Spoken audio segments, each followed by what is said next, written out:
You are listening to Tactical Bear, Shifter Romance, P.O.L.A.R. Book 4, written by Candace Ayres, narrated by Maeve York. Chapter 1. Parker. The bell over the door at Rise and Shine Bed and Breakfast had a shrill, piercing peal. I'd fussed with Penny about the damn thing almost non-stop since I'd started working for her, right out of high school. It practically shattered my sensitive eardrums every time it went off. And a cranky employee wasn't great for Yelp reviews. Neither was a front desk clerk who was scowling in pain every time a new guest walked through the door. That sort of thing made it hard to get off on a good foot, customer service-wise. Penny thought the bell made the house feel vintage, and Penny pretty much did as Penny pleased, which of course was her right, so the bell stayed. I trained my pain-induced grimace on Penny since she was the one I was standing with in the small entryway at that moment. She just flashed a wide grin back at me and then turned to the young couple who'd stepped inside and were looking around expectantly. Hello, folks. Welcome to Rise and Shine B&B. I'm Penny, the owner and proprietor. Facing the couple, I took in their tightly clasped hands, eager smiles, and slight nervousness. Newlyweds. You must be Mr. and Mrs. Gaines from Birmingham? Mrs. Gaines grinned so wide her back molars showed. Yes, how'd you know? Oh, there's a just-married glow about you two. I smiled back at her and held in the bitter sigh, trying to escape. It wasn't the glowingly happy Gaineses that bothered me. It was having my own not-so-glowing reality thrown in my face. And my reality was that I was 27, single, and without a prospective mate anywhere in sight. Happily ever after came easier for some than it did for others. Others like me. The only glow I had these days was from the sparkly lotion my teenage niece had gifted me for my birthday. Penny put on her figurative innkeeper hat and took both of the new guests by the hand. We're so glad that you chose us for your honeymoon. Parker will get you checked in, and I'll have your bags carried up to your room for you. This place is just so quaint. Mrs. Gaines squeezed Penny's hand right back and then turned to her husband. Isn't it, Joe? The quaintest. Mr. Gaines looked like he wouldn't have minded honeymooning in the bowels of hell as long as he was there with his new bride. He nodded and kept right on staring at her. There's coffee or tea and cinnamon rolls in the dining room right now if you're interested. Sweet tea or a nice rosé blend? And the rolls are made by a woman here on the island who could bake Martha Stewart right out of business. I cleared my throat. And before you slip away, we have a petition here for you to look over while you're spending the week with us. We're petitioning to get a name change for an endangered rabbit subspecies indigenous to this island. Why? What's wrong with the name? I could feel Penny shooting daggers at me, but I ignored her. Well, they're named after Hugh Hefner. Those cinnamon rolls, by the way, even better than Penny described. Why would anyone name a rabbit after Hugh Hefner? Mrs. Gaines looked at her husband, and then it must have dawned on her. She slapped a hand laden with a diamond the size of a marble over her mouth. Oh, of course, we'll sign. I grinned and slid the clipboard their way. Thank you, I really appreciate it. Penny mouthed something at me from behind the guests that looked suspiciously like a vulgar curse. When Mr. and Mrs. Gaines turned to face her, she was all smiles, though. We've put you up in the Swan Suite. It's a perfect honeymoon suite with a patio that opens right out onto the beach. You two will have your own jacuzzi just outside the room, completely private, of course. Marvin will bring you anything you require, including breakfast in bed each morning, if that's what you'd like. Marvin? Oh, yes, Marvin. He's been with the house since it opened in 1960. He likes to work, even though he could have retired years ago. Her voice trailed off. Anyhow, whatever you need, he'll be more than happy to accommodate you. Just let him know.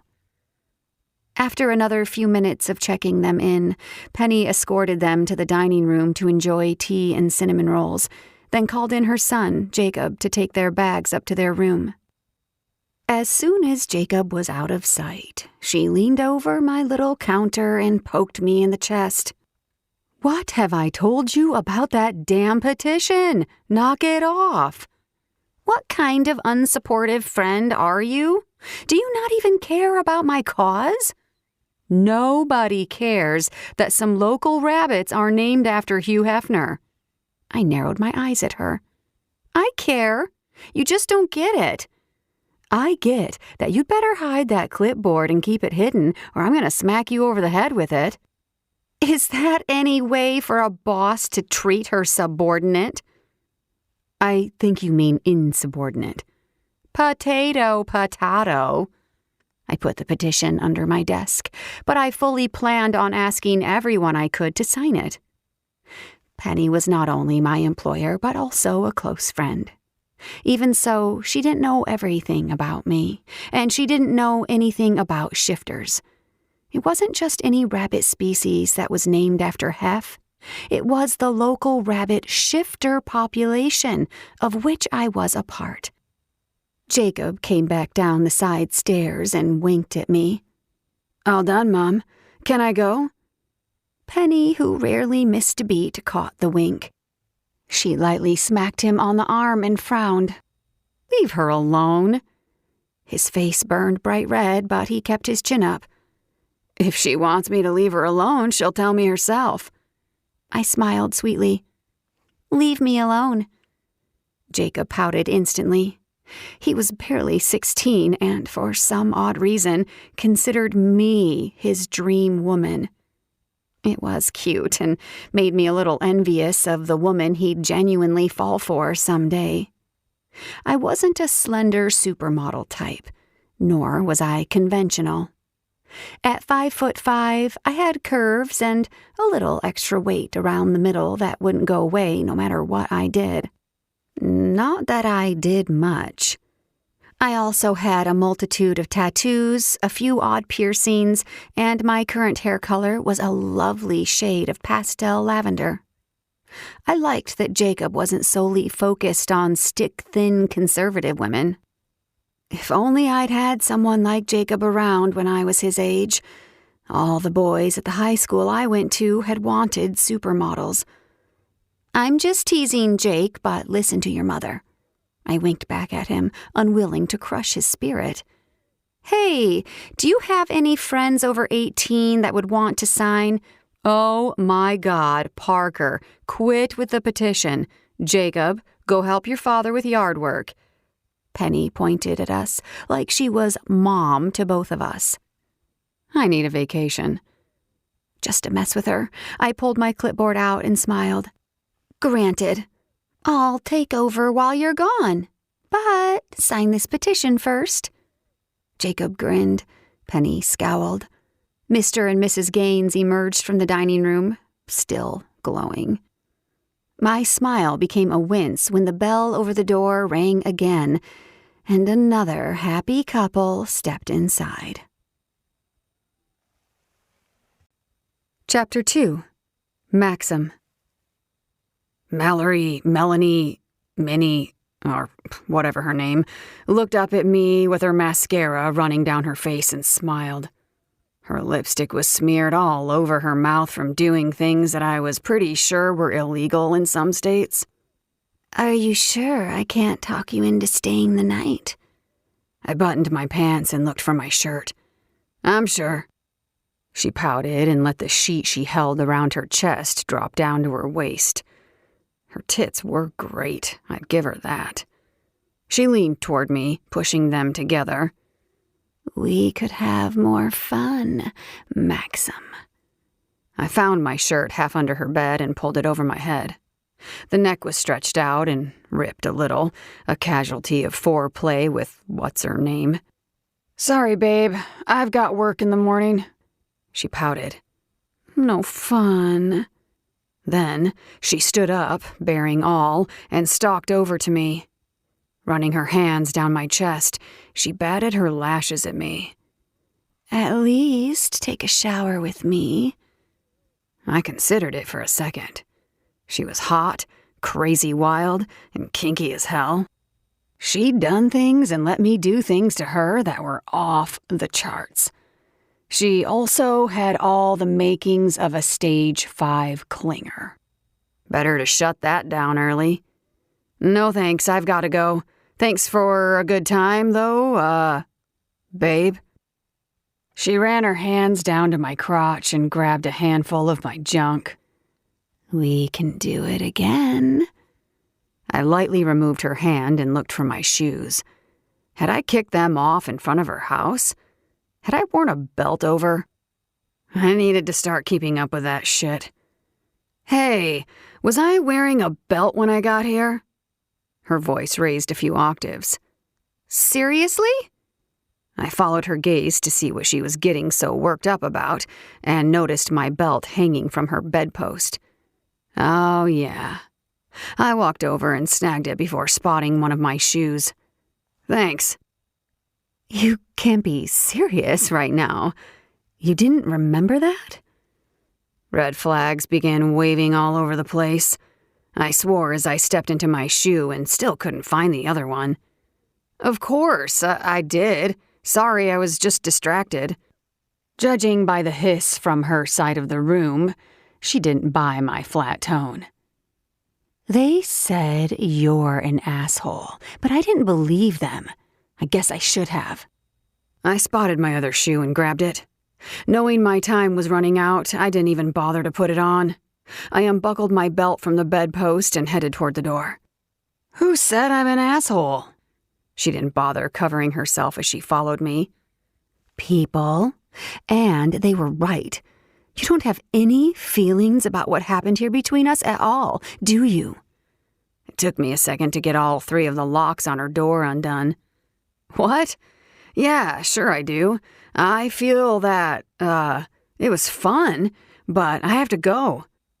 What the hell did she want from me? "What's my name?" I had the door open and should have beat feet the hell out of there. I definitely shouldn't have turned to face her, trying my hardest to remember her name. I knew it was something like Minnie. Mipsy? Moopsy? Oh, fuck, I had no clue. "Oh, my God. You don't even remember my name." She came at me, tits swinging, and shoved me the rest of the way out the door. It was barely midnight and there were people walking along the beach, typical for a Friday night. She gave them all a show as she stood in her doorway naked, yelling, "It's Karen, you jackass! My name is Karen!" I shoved my foot into my other shoe and kept moving. I was on the other side of the island and had to walk all the way home to the P.O.L.A.R house. I nodded to the teenagers who were giggling at what they'd just witnessed. Early November, the weather was cooler on Sunkissed Key, but it still fucking sucked compared to home. I hated Florida. I hated Florida so much that I'd been keeping a tally of each nightmarish day we were there. And I blamed Serge for every tally mark. I knew headquarters couldn't keep us stranded forever. We were far too capable at what we did for them to refrain from fully utilizing our skills forever. It was ridiculous of them to keep us away from where we could actually do the most good. I couldn't wait to be back in the snow, no longer sweating my ass off. Worse than ass sweat was ball sweat. I could barely remember a time when my nutsack wasn't stuck to my thigh. I wasn't even comfortable engaging in oral intercourse without first getting a solid shower and scrub. No one deserved that. I wanted to be able to fuck without worrying about ball sweat. I wanted to be able to walk outside without feeling like I was either going to melt into the pavement or go up in flames at any moment. Fucking Florida. By the time I got to the house, I was drenched in perspiration. I knew that some of the guys didn't abhor Sunkissed Key anymore. Alexi even seemed to thrive in the heat. Not me. I felt every fucking degree of the thermostat. Serge was sitting in the kitchen with Hannah on his lap. They were whispering to one another when I walked in. He looked me over and shook his head. Another walk of shame? I didn't know there were any women left on the island that you hadn't slept with. Hannah's words were harsh, but her tone was light and teasing. She seemed to like me for some reason. There are still tourists. I grabbed a glass and poured myself some water. What are you two doing up? Serge grinned and Hannah blushed. None of your business. I nodded at them and headed for the stairs. Just keep it down, you crazy kids. Upstairs, I could hear someone else going at it. A couple of the other guys had been staying at their mates' homes, but they randomly stayed at the P.O.L.A.R house too. Now that 4 of the 6 of us were mated, it was rare to walk into the house without hearing the groans and pants and whatevers of lovemaking in progress. Shaking my head, I climbed to the 3rd floor and locked myself in the bathroom, intending to shower off my night. As the cold water shot from the shower head, I undressed and stepped under the frigid spray, letting it wash over me as I did my best to block out the sounds of mates being mates throughout the house. Chapter 3. Parker. Latte Love was my absolute favorite place on the island. It was the local coffee shop owned and operated by Penny's twin sister, Paige, and it was right next door to Rise and Shine B&B. Plush, comfy, and decorated with huge potted palms, flamingos, and every other kitschy thing you could think of. I loved it. I could sink back into one of the overstuffed furry chairs and be hidden away by a couple of massive palm fronds. I did that frequently. Hide away from the world with my laptop, earbuds, and Java. Paige made coffee that could rival Starbucks. I tucked my feet under me and leaned forward. I was surfing the web for a date. Not just any date, a rabbit shifter date. There were a couple of secret shifter dating sites online, but they were sad, sparse things only utilized by those shifters that were hard to match, like porcupines and skunks. Online dating in the human world had finally gotten less taboo, but in the shifter world, it was almost unheard of. Shifters just met, where and when they were supposed to. It was considered by many to be fated. A shifter who needed the internet to find his or her mate was a pathetic loser. Or so they said. I disagreed. I was a rare rabbit, trying to find another rare rabbit on an island where rabbits were few and far between.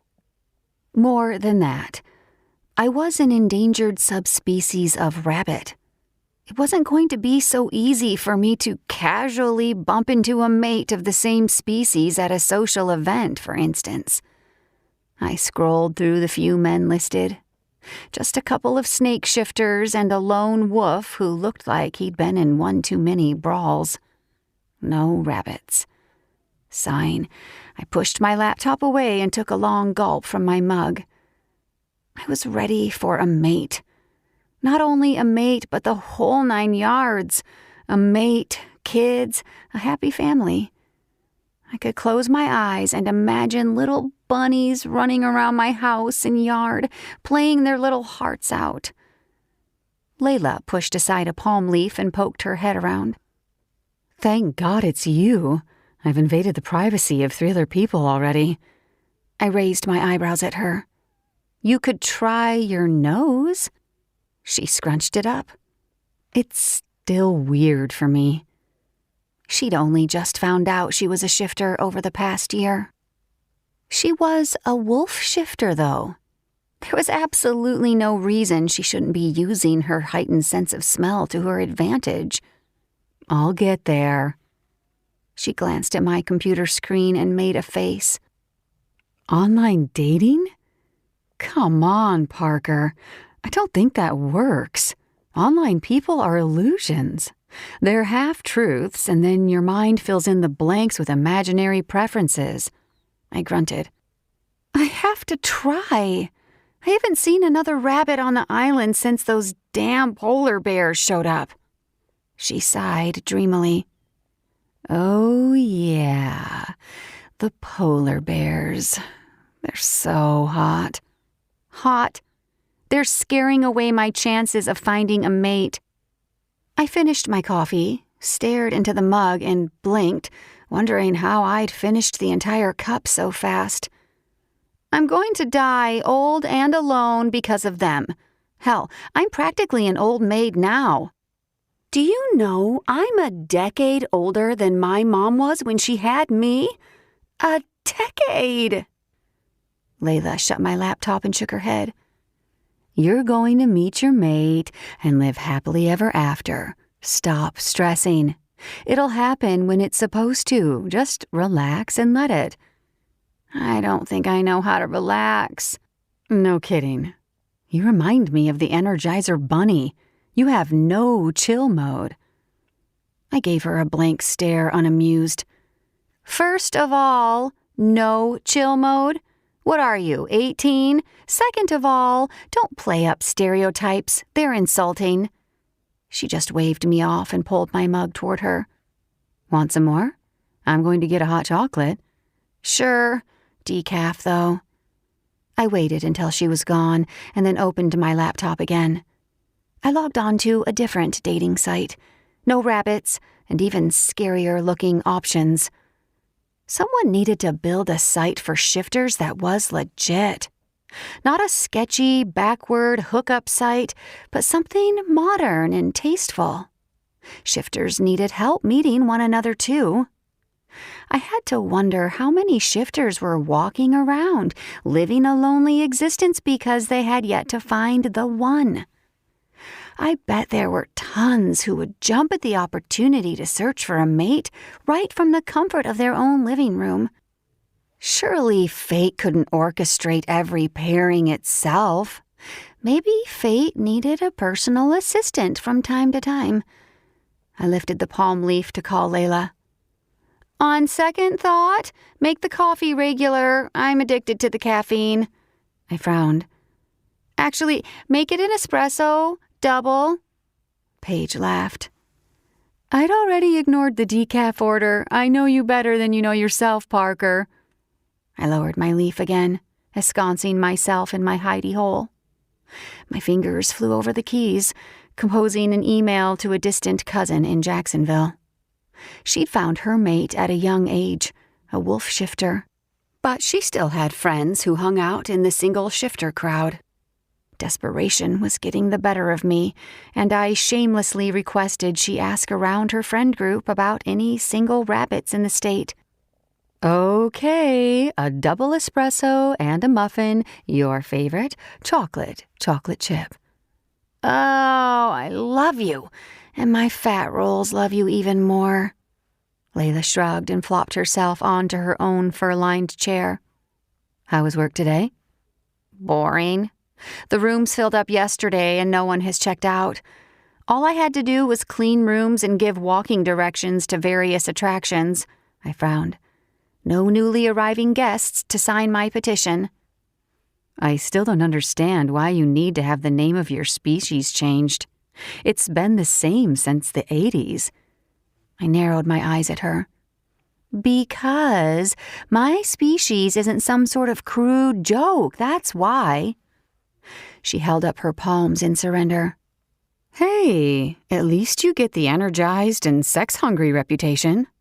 I'm supposedly some terrifying monster who howls at the full moon and wants to eat your children. What children? She slapped my arm. Stop. It'll happen when it happens.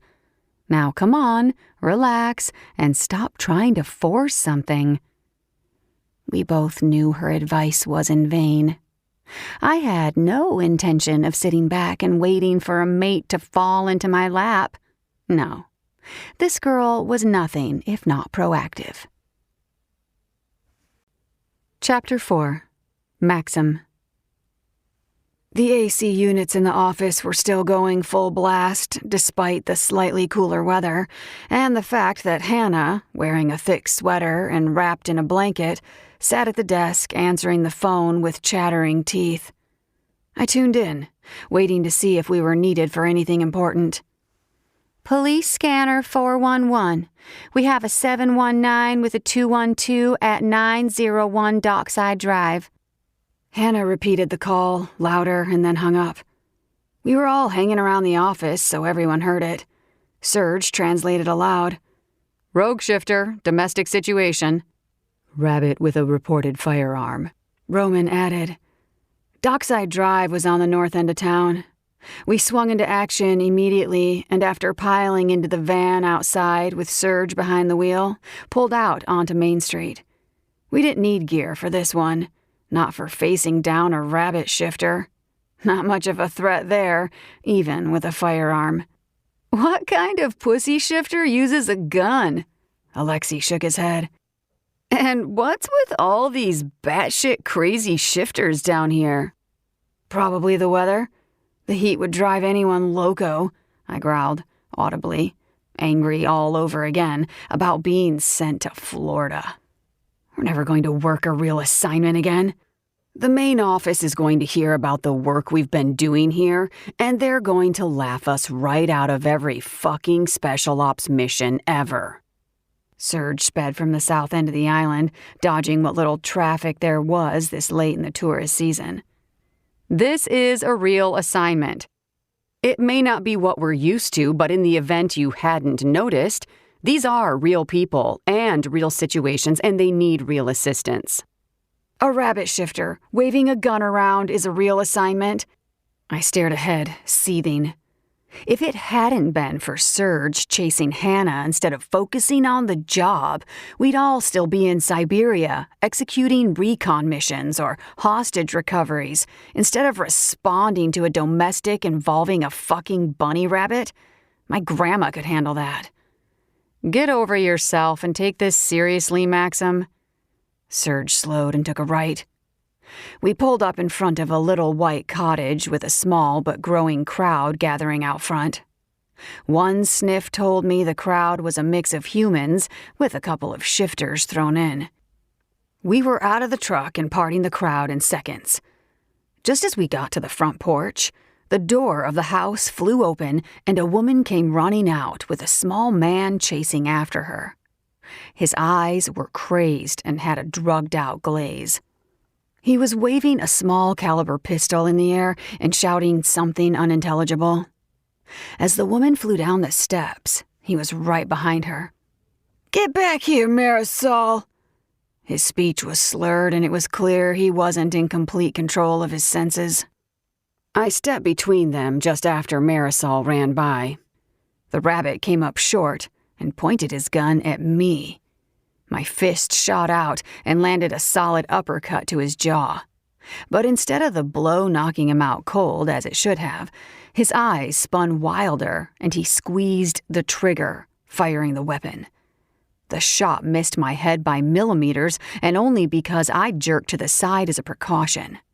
Furious that the puny fucker would dare fire at me, and at point-blank range no less, I yanked the gun away from him and lifted him by his throat. "Look at me, you stupid little cottontail rodent. You just attempted to shoot me in the face. You're lucky if I don't snap your worthless neck. Me and the guys would love a hearty pot of rabbit stew for dinner tonight." Serge relieved the perp of his weapon and grunted. "All right, you can release him." I dropped the asshole to the ground and swore when he instantly sprinted away down the beach. I rolled my eyes. "Give me that gun back. I'm going to shoot his ass." Alexei and Dmitri took off after him, and Serge stepped over to the woman, Marisol, to talk to her and determine whether she needed medical care. Roman stood next to me, grinning. "So, not a real assignment, huh? Thumper almost blew your head off." I scowled, about to respond, but something distracted me. A delicious but light scent of carrot cake. It floated atop everything else, including the stench of the rabbit junkie. The aroma had my mouth watering and my cock jumping in my pants. I ignored Roman as I scanned the crowd, trying to determine where it was coming from. There, near the back, a short, curvy woman with light purple hair, facial piercings, and a mean scowl. She was evidently pissed about something, but she smelled like absolute heaven on earth. I caught only a brief glimpse of her before she was swallowed by the crowd. Just a glimpse of pale purple hair and an angry glower. But that was all it took to pique my interest and spark a strong urge to go after her. Serge was yelling my name, though, calling for more restraints. Constantine cuffed my shoulder, urging me forward, and then I was running through the sand, away from the scrumptious scent of carrot cake. When I reached the guys, they'd made it pretty far down the beach. They were wrestling the rabbit, trying to hold him down. The drugs he was on had apparently given him some crazy super strength. He shouldn't have been able to hold his own with one polar bear, much less the group of us. By the time we got him restrained and back on his feet, he had a bloody nose and a black eye, and his bottom lip was starting to swell. He was also spitting mad, screaming and calling us every name in the book. We were all pretty much covered in sand and sweat, and Alexei had apparently suffered a broken nose in the scuffle. Back at the van, I caught another hint of that delicious aroma drifting through the air, and I jerked around to search for its source. I found her, standing behind a group of shifters, her eyes burning with fury as they raked over the drugged-out rabbit shifter. I willed her to look at me, but she avoided my eyes as though she was intentionally being defiant. Before I could do something to make her look, she was gone. I growled, frustrated that, again, she slipped away. I had felt her anger as though it was a living, breathing entity. It was almost as though, if I tried, I might have been able to hear her thoughts. I didn't try. I was tempted, but something held me back. There was some little niggling at the back of my brain, some little recognition of what that kind of connection might mean. "Maxim," Serge was staring at me, his anger visible too. "Get in the fucking van." I scanned once more for carrot cake before getting in and slamming the door shut. She was hiding from me. That was fine. It was a small island. I'd find her. Chapter 5. Parker. I sat behind my desk at the bed and breakfast, still fuming over what I'd witnessed the day before. I was so angry I hadn't been able to sleep much last night. A local rabbit shifter had been beaten by those big, muscled, testosterone-fueled bully bears. Sure, the rabbit, Jamie, had been crazy and strung out on drugs. He hadn't been acting right, but they didn't have to beat him. And what the hell was Jamie doing getting hooked on drugs? Our population of rabbits was less than 200 worldwide. We couldn't afford for a single one of us to be lost to street drugs. God. Once it got out that Jamie had been beaten up by a group of apex predators, I was most certainly going to die a withered old spinster. No rabbit was going to set foot on Sunkissed Key. The males of my species were careful. A little too careful at times, but who could blame them for not wanting to face off with a bunch of polar bears? I groaned out loud and leaned back in my chair. I'm destined to go through life alone. Penny popped her head out of the dining room and frowned. Who are you talking to? Myself? Mother Nature? The universe? I don't know. She furrowed her brows and shook her head. Just keep it down. I groaned louder and was rewarded with Penny throwing a leftover cinnamon roll at me. Of course I caught it. I was a shifter with quick reflexes. Plus, I'd skipped breakfast and was ravenous. I kept picturing that one especially cocky-looking polar bear from the day before. He'd almost gotten his head blown off by Jamie because he was so confident that he could handle a little rabbit shifter. Huh. Then he'd made that comment about rabbit stew. Disgusting. It was unfortunate he was such a Neanderthal because he smelled so good, like pine forests and spiced oranges. The bell chimed, and I looked up to greet whoever was arriving. Welcome to... Save your spiel, it's just me. Layla waved me off as she entered holding a wrapped sandwich that I could smell as soon as the door opened. I brought you food since you always seem to be starving to death. I tore into the vegan sandwich and moaned as it hit the bottomless pit that was my stomach. Thank you. I can't stop thinking about food today. I don't know what it is. Your period? I shook my head and shoved more food into my mouth. Pregnant? I snorted. That would require sex with someone other than myself. Penny poked her head back out of the dining room. Do you mind? I glared at her. I'm sorry for interrupting your polishing the silverware routine. I'm sorry that I don't want to hear about your masturbation sessions. I don't have to take this abuse, you know. Quit, I dare you. She laughed.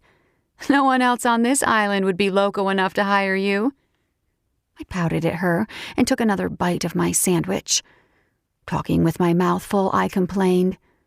Lay off, boss lady. I'm having a bad day. Because of the gorgeous guys who roughed up the asshole who was beating his old lady yesterday? I scowled at Layla. Do you have to put it that way? What way? Like they're heroes? They're literally predators, not heroes. And they're scaring off all my potential baby-making partners. No decent prospect is going to come to this island if those ruffians are on the loose. Penny wagged her brows. They're more than on the loose. They're wild and hot, and if I weren't happily married, I'd let any one of them get loose on me. Come, rough me up a bit. Are you serious? Go back to your silverware, you freak. I pursed my lips. How are all the women on this island blinded by the looks of those cretins? They have muscles, so what? They're handsome, so what? They smell really good, so what? That stuff doesn't matter in the long run. Layla giggled. They smell really good? Not the point. What is the point, Parker? Well, Penny, the point is that I want a man who has the right qualities to become decent marriage material. Qualities like loyalty and commitment and, oh yeah, humility. Someone who will be as dedicated to my causes as I am, and who will marry me and have little Parker babies with me. I couldn't say rabbit babies, but that's what I meant. No man like that is going to come here while those beasts are on the loose. Those beasts, as you called them, are helping this town and its unique brand of crime. Plus, they're beautiful. And you'll find your significant other whether those beautiful creatures are here or not. She didn't get it. I wasn't going to meet a rabbit with those polar bears on the island, and without a rabbit, I had no chance of doing my part to help save my species. There was a very real possibility that in another couple of generations, we would become completely extinct. And that damn Hugh Hefner moniker would follow us to our graves. I groaned and flopped back in my chair, letting my arms hang limply out to my sides. You don't get it. I have to get back to work. I just wanted to drop off the sandwich, and you're being weird. And I have silverware to polish. You are being weird, Parker. I rolled my eyes to the ceiling. You're both fair weather friends. Layla just laughed. I'll see you later. Your place after work? Let's do Mimi's. I need a drink. Or a couple. Penny popped back out of the dining room. Maybe you'll run into one of those good-smelling hunks there. God, I really hoped not. Chapter 6. Parker.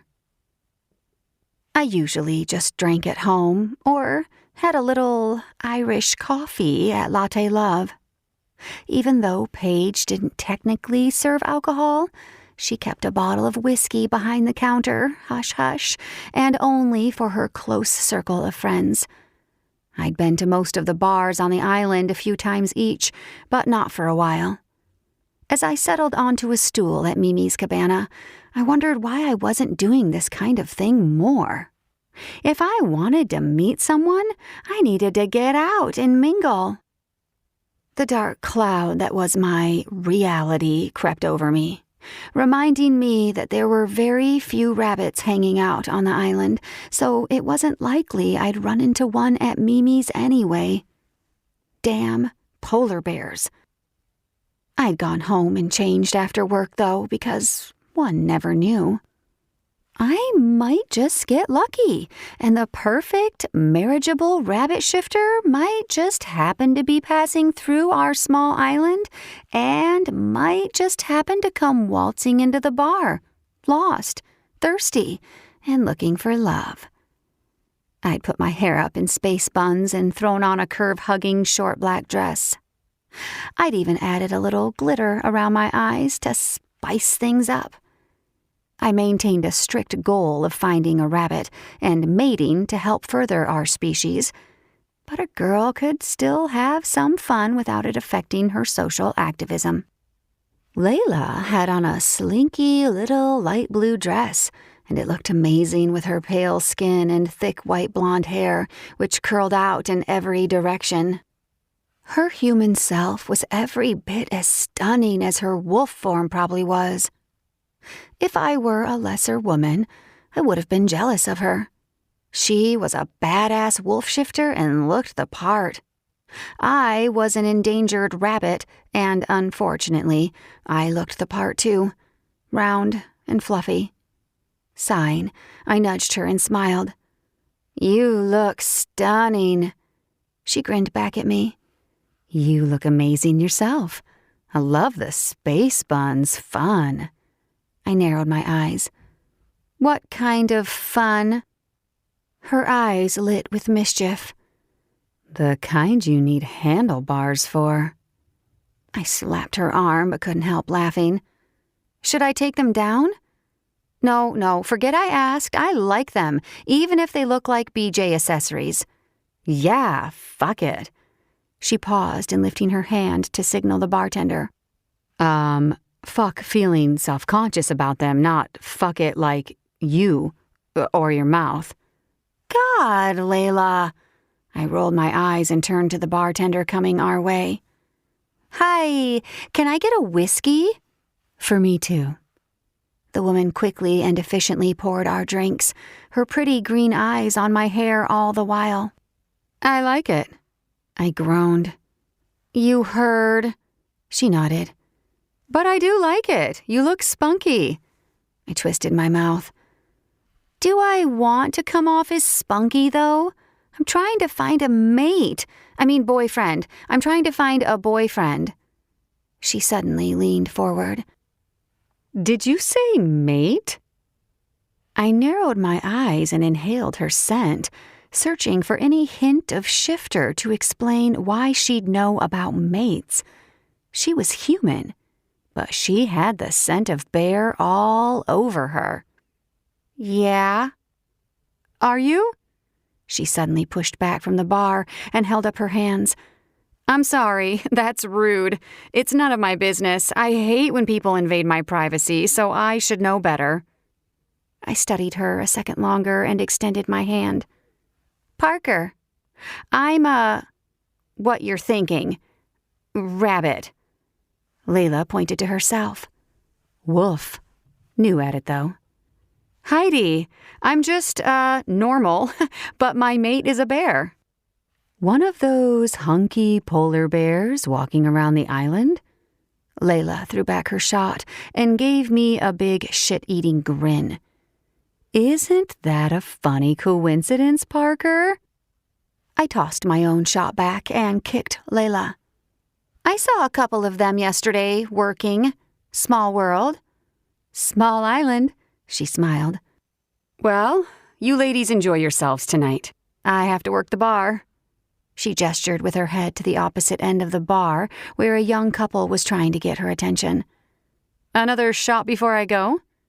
We both nodded gratefully as she poured us new shots. When she walked away, I wrinkled my nose at Layla. She seems so nice. What's she doing with one of those cocky jerks? Maybe they're not the jerks you think they are. Maybe they are. Maybe you need to stop being sizist. I scoffed. That is not why I don't like them. She scoffed right back at me. Well, whatever the reason, could it be that you're, I don't know, wrong? I glanced down at Heidi and watched as she smiled sweetly at an older man in a Florida Marlins baseball cap. She said something that made him laugh. She honestly did seem nice, yet I couldn't help feeling the way I felt. It was in my nature to be cautious. My kind had a sense of self-preservation built in, particularly against large, predatory, carnivorous animals. Plus, look what they'd done to Jamie's face. I shrugged off Layla's words and threw back my shot. It's not like it matters. It just is what it is. I don't have anything to worry about unless you plan on bringing one of them home. I think 4 of them are already mated. That only leaves 2. Hey, maybe you and I should each take one. When I looked over at her, about to give her a piece of my mind, she barked a laugh and slapped my leg, clearly thrilling in her little game of mess with Parker. I just scowled. You're not as funny as you think you are. Yes, I am. Heidi came back a while later and poured us another drink, her smile warm and genuine. I haven't met any other people like you two.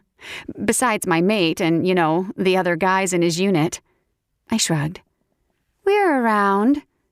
Even here? Like, in this place, now? I looked around the bar and inhaled deeply. Yeah, 2 other wolves, a snake, a flamingo, and a couple of...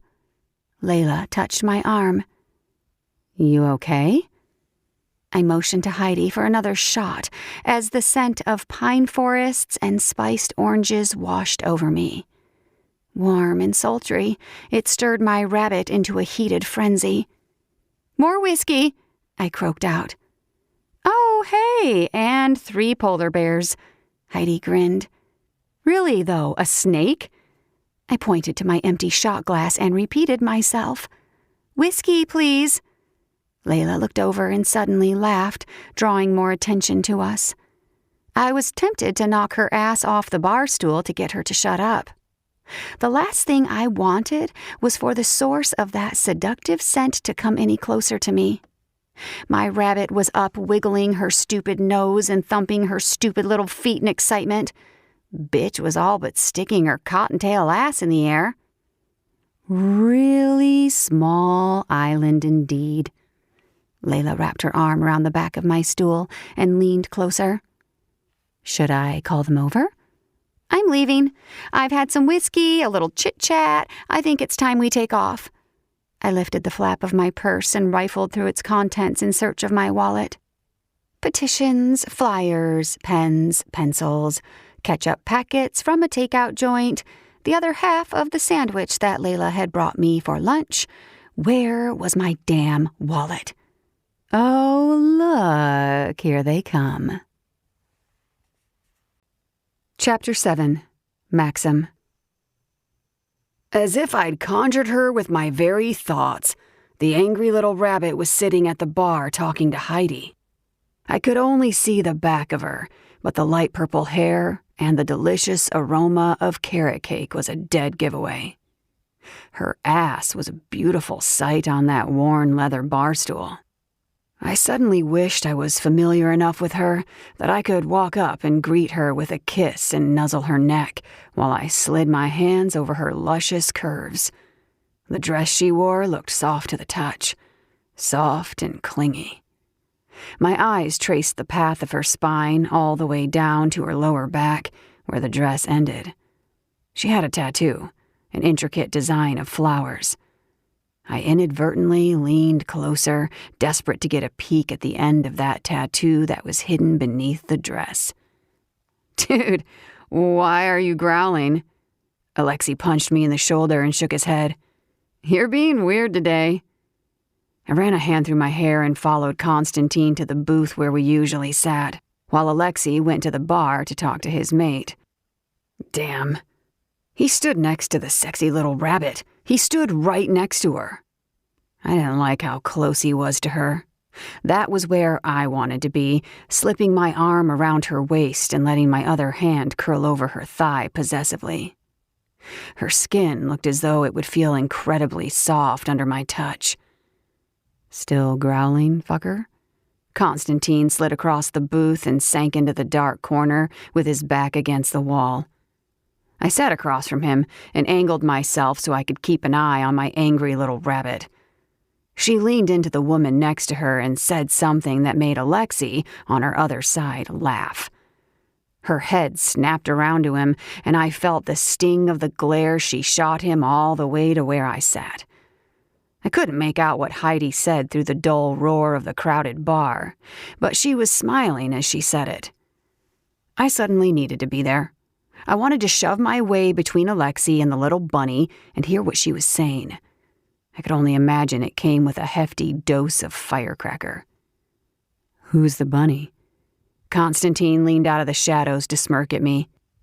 She got a target on her ass, or are you just that horny? I growled and stood. Enjoy your solitude, asshole. He just chuckled as I walked away, leaving him alone in the booth.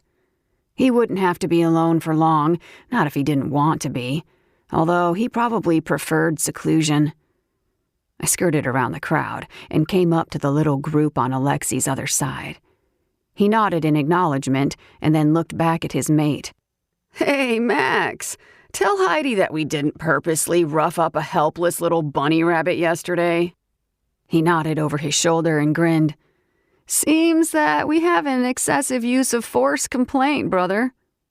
Heidi leaned over the bar and patted Alexei on the cheek. It's all fun and games until someone gets a bottle of whiskey cracked over his head. Come on, babe. Leave her alone. It's time for my break. Come help me in the back with a thing. Wink, wink, nudge, nudge. Alexei's lascivious grin spread from one ear to the other, and quick as a flash, he vanished. And I was face to face with the petite rabbit shifter who'd been on my mind since we dealt with that lunatic druggie the day before. When I met her gaze, I sucked in a sharp breath, taken aback by the intensity of the flames in her eyes as she stared at me. Fuck, she was sexy. Rounded cheeks and pouty lips, oddly colored hair styled into two little knobby things on either side of her head. She should have looked like a sweet little cherub or something, not a sex kitten. Sex bunny? Whatever. Damn, she was all appealingly sexy to me. She had a piercing under her bottom lip, one at the side of her nose, and another through her left brow. Her lovely golden eyes were enhanced by glitter, and I suddenly had a fantasy of waking up in the morning with glitter sticking to my chest and stomach and everything. I stared mesmerized as her pouty lips turned down at the corners and her eyes narrowed. Go away. I coughed out a shocked laugh, and just like that, she turned to her friend and gave me her back. If sexy Bunny knew how intent I was on running my tongue all over her floral tattoos, she wouldn't have been so comfortable showing me her back. "Excuse me." I felt my adrenaline kick up and my half-hard dick grew to full mast. She downed a shot of whiskey, her throat working as the liquid slid down, and ignored me. "Time to go. I've got work in the morning." Her friend was nearly suffocating in an attempt to disguise a fit of giggles. "No, you don't. Oh my God, Parker, what are you doing?" A man stepped into the space between us and leaned up against the bar. His ignorance of his actions was the only reason I didn't knock his ass to the ground with a single punch. He motioned for Mimi and kept his eyes to himself. "Parker, is it? Cute name." I wasn't too far that I couldn't see goosebumps spread over her back and shoulders. So, I was affecting her after all. The guy between us looked over at me. It's Dave, actually." I heard her snicker and growl out. "Not you, Dave." He looked behind him and nodded. "Oh, sorry. Switch places with me?" Parker's head snapped around and she pinned Dave with a look of sheer savagery. "Stay." Dave stayed. I grinned at her. "Parker, this is no way to get to know each other." "I'm not interested in getting to know you. You're a ruffian and a bully. I saw what you did to poor Jamie yesterday."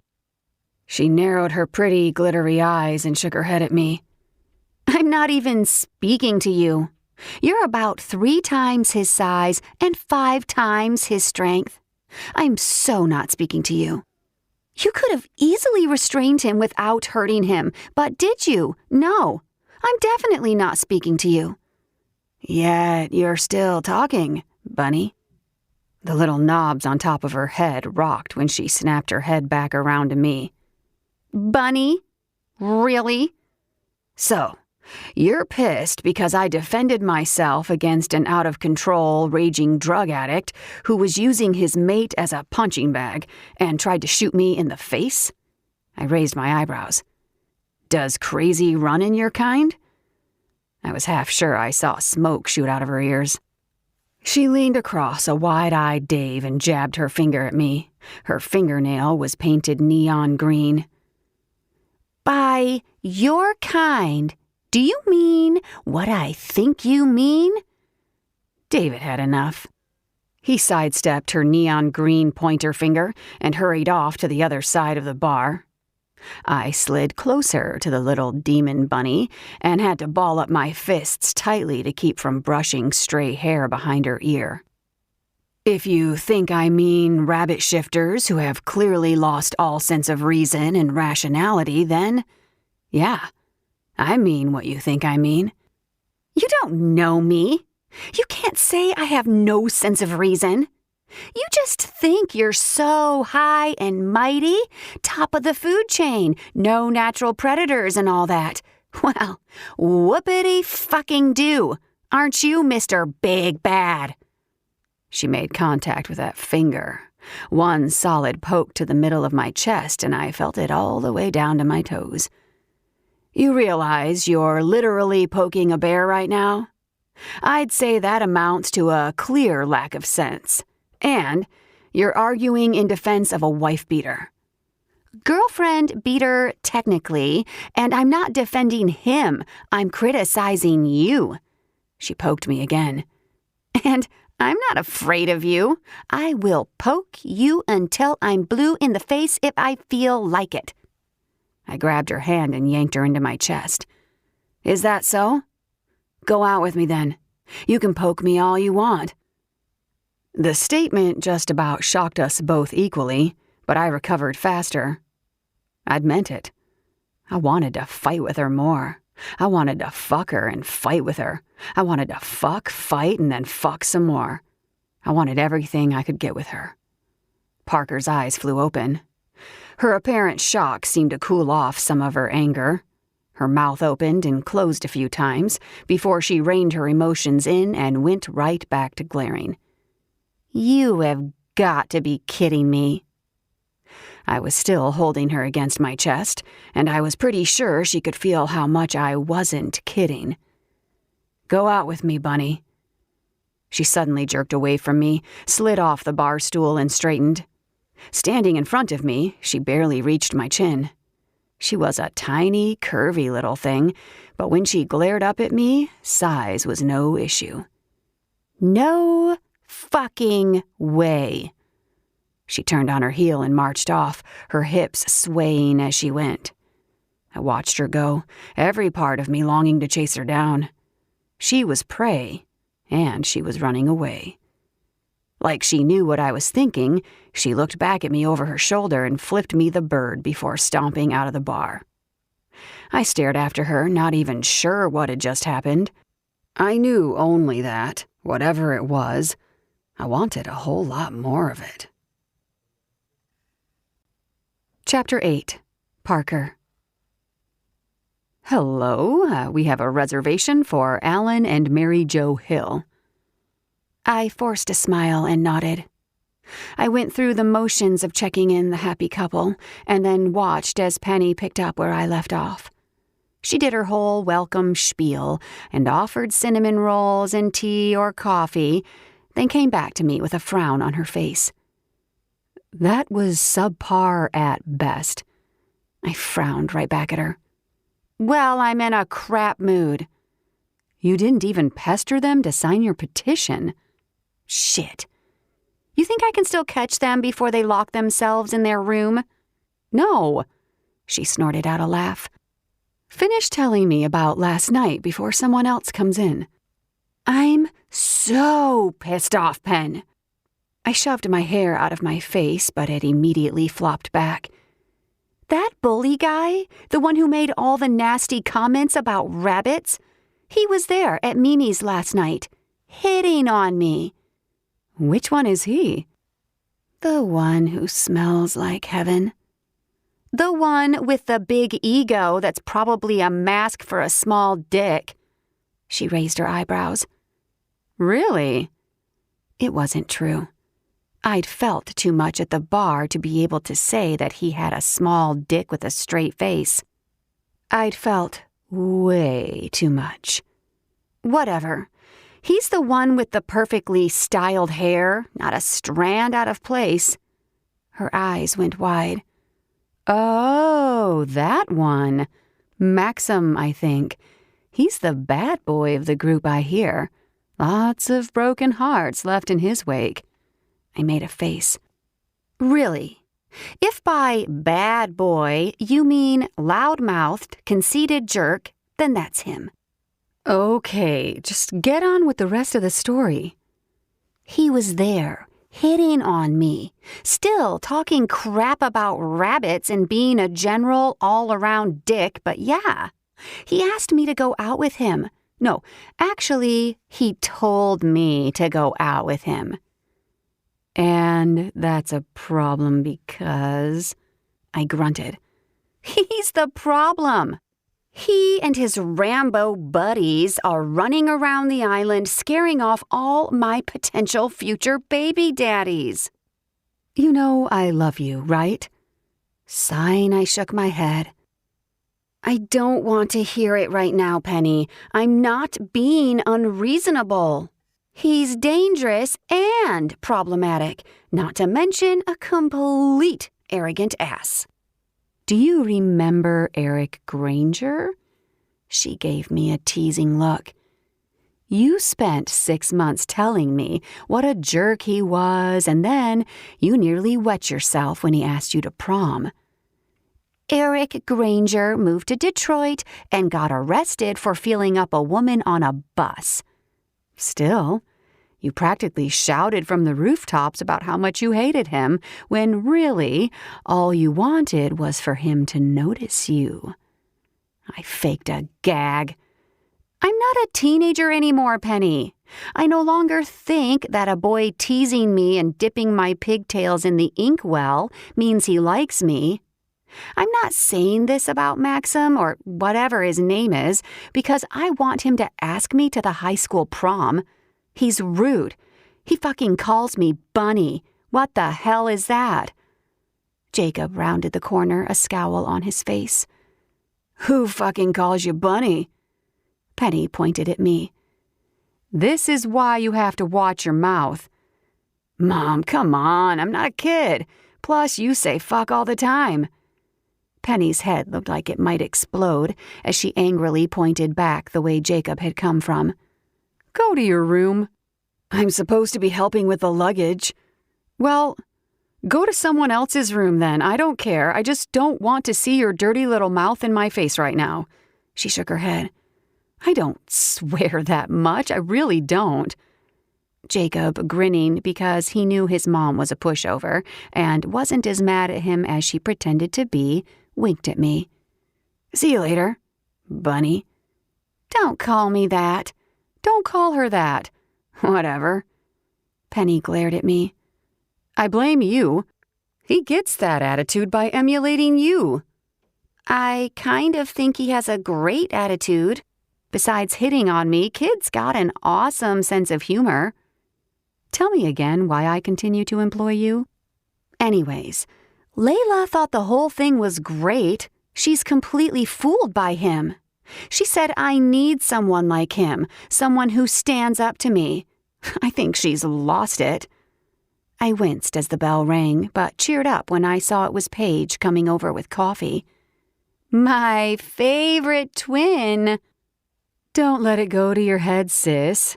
She's hating on me right now because I pointed out that she's crushing on one of the guys from that rescue group." "I am not crushing on him." My stupid little rabbit was up and hopping around, though. She seemed to like polar bears just fine. Matter of fact, she seemed to love polar bears, and one in particular. Why she wasn't afraid was beyond me. "Oh, which one? I've heard the one with the perfectly styled hair is a total playboy." There was a word I abhorred. Playboy. It reminded me of the man for whom my species was named. Not that I had anything against Hugh Hefner personally, but who wanted to be the namesake of a man considered to be the world's largest scale and longest running pimp? It was utterly disrespectful and bordered on defamation. Of course, Maxim was a playboy. No wonder I found him so off-putting. Look at that. She's at a loss for words. Her brain just short-circuited or something. I tilted my head and leveled Penny with a glare. "You are going to end up doing this job with just 89-year-old Marvin to help if you don't behave yourself." The threat fell on deaf ears, though. Both sisters giggled and poked at me, having fun at my expense and acting like unruly children. Penny even ended up singing that childhood song about kissing in a tree before I surrendered and went upstairs to see if I could find something to clean. Still, as I stripped a bed and laid out clean sheets, I could hear her sing-song voice in my head, taunting me about love and marriage and a baby carriage with the goddamn polar bear. Chapter 9. Maxim. That night, Polar House was full. The entire team was seated around the dining room table, as were the new mates. Serge and Hannah had cooked a great big Italian meal. The smell of garlic and oregano filled the house and made my mouth water and my stomach rumble. I had plans to go out later, but I wasn't about to miss a good home-cooked meal. The dining room table wasn't big enough for the whole crew, but the guys preferred their mates on their laps anyway. I was seated at the end of the table, watching as the food was passed around. When it got to me, I piled my plate high with spaghetti and meatballs and dug in. The table was quiet for a while as we all got busy stuffing our faces. I was always hungry. I was a bear, after all. Even as I ate, though, I couldn't help stealing glances at Heidi. I wanted to ask her if she knew anything more about Parker, but not in front of the others. I couldn't help but wonder about the hot-headed little rabbit shifter. Where did she live? What did she do? How did she like her eggs? Nope, not going there. It didn't matter what breakfast food she preferred or how she liked it prepared. I was never going there with her. I drew the line at overnights. Too messy. Still, I found myself starting to open my mouth and ask about her. It wasn't my business, though. Plus, I wasn't some dweeby high school nerd who couldn't get a girl's number without going through her friend. "What is it, Maxim?" Heidi put her fork down and narrowed her eyes at me. "You keep looking at me like you have something to say, and it's driving me crazy." Alexei growled at me, clearly not appreciating that I was looking at his mate. "Keep your eyes to yourself, fucker." "Hush for a second, Alexei. Is there something you want to ask me, Maxim?" I looked at Heidi and shook my head. Nope. I wasn't about to ask about Parker, especially not with a live audience sitting around. "No, nothing. Nothing at all." "Come on, out with it." I let out a slow breath. "I was just wondering who's working the bar tonight." She rolled her eyes. "Something tells me that's not what you really want to say." Alexei continued to glare at me as we finished our dinner.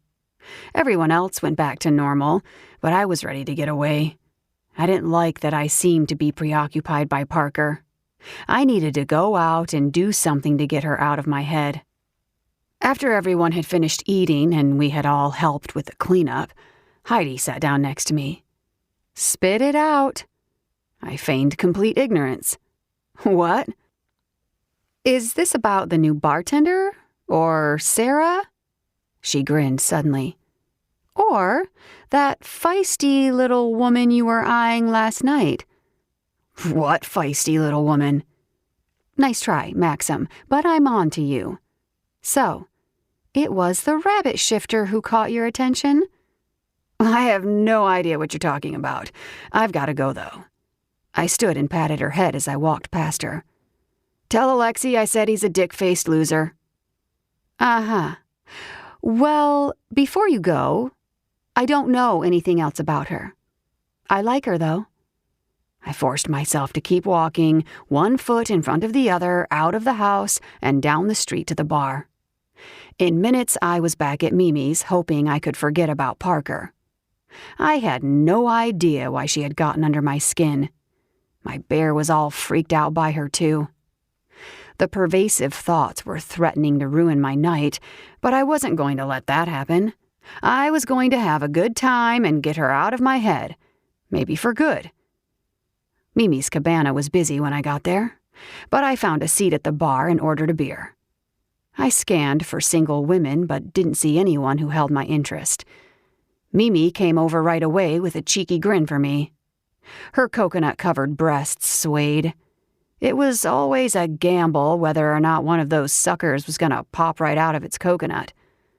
"Hey, honey, what can I get you?" "Whiskey, neat," I answered before I even thought about it. I realized I'd only ordered that because that was what Parker had been drinking. "Scratch that. Make it a beer, actually." "Having an identity crisis, Mr. Maxim?"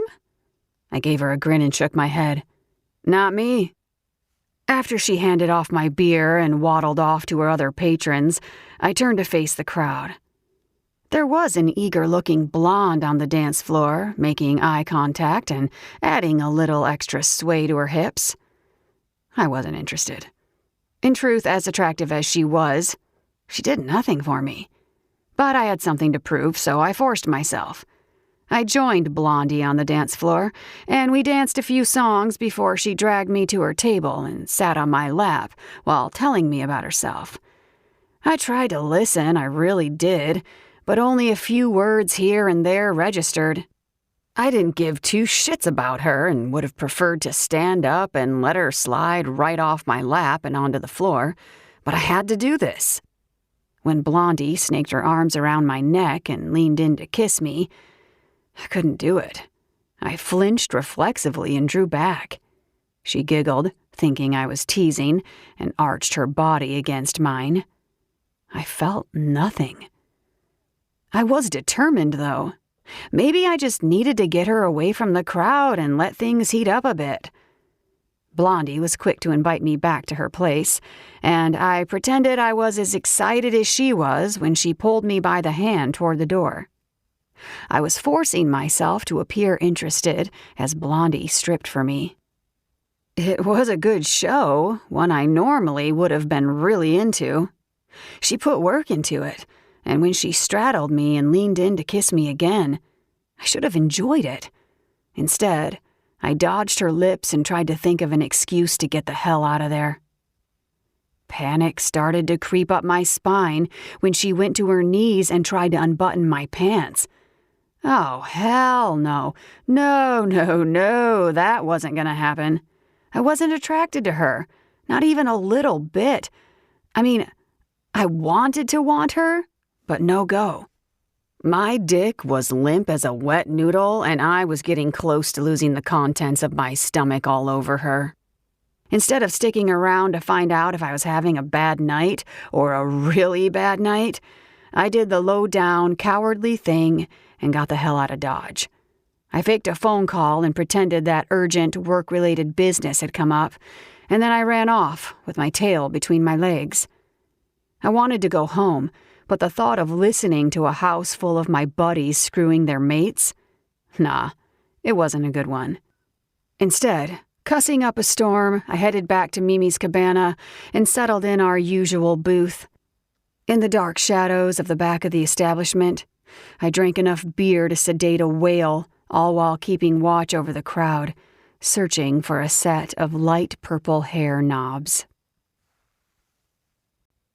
Chapter 10. Parker.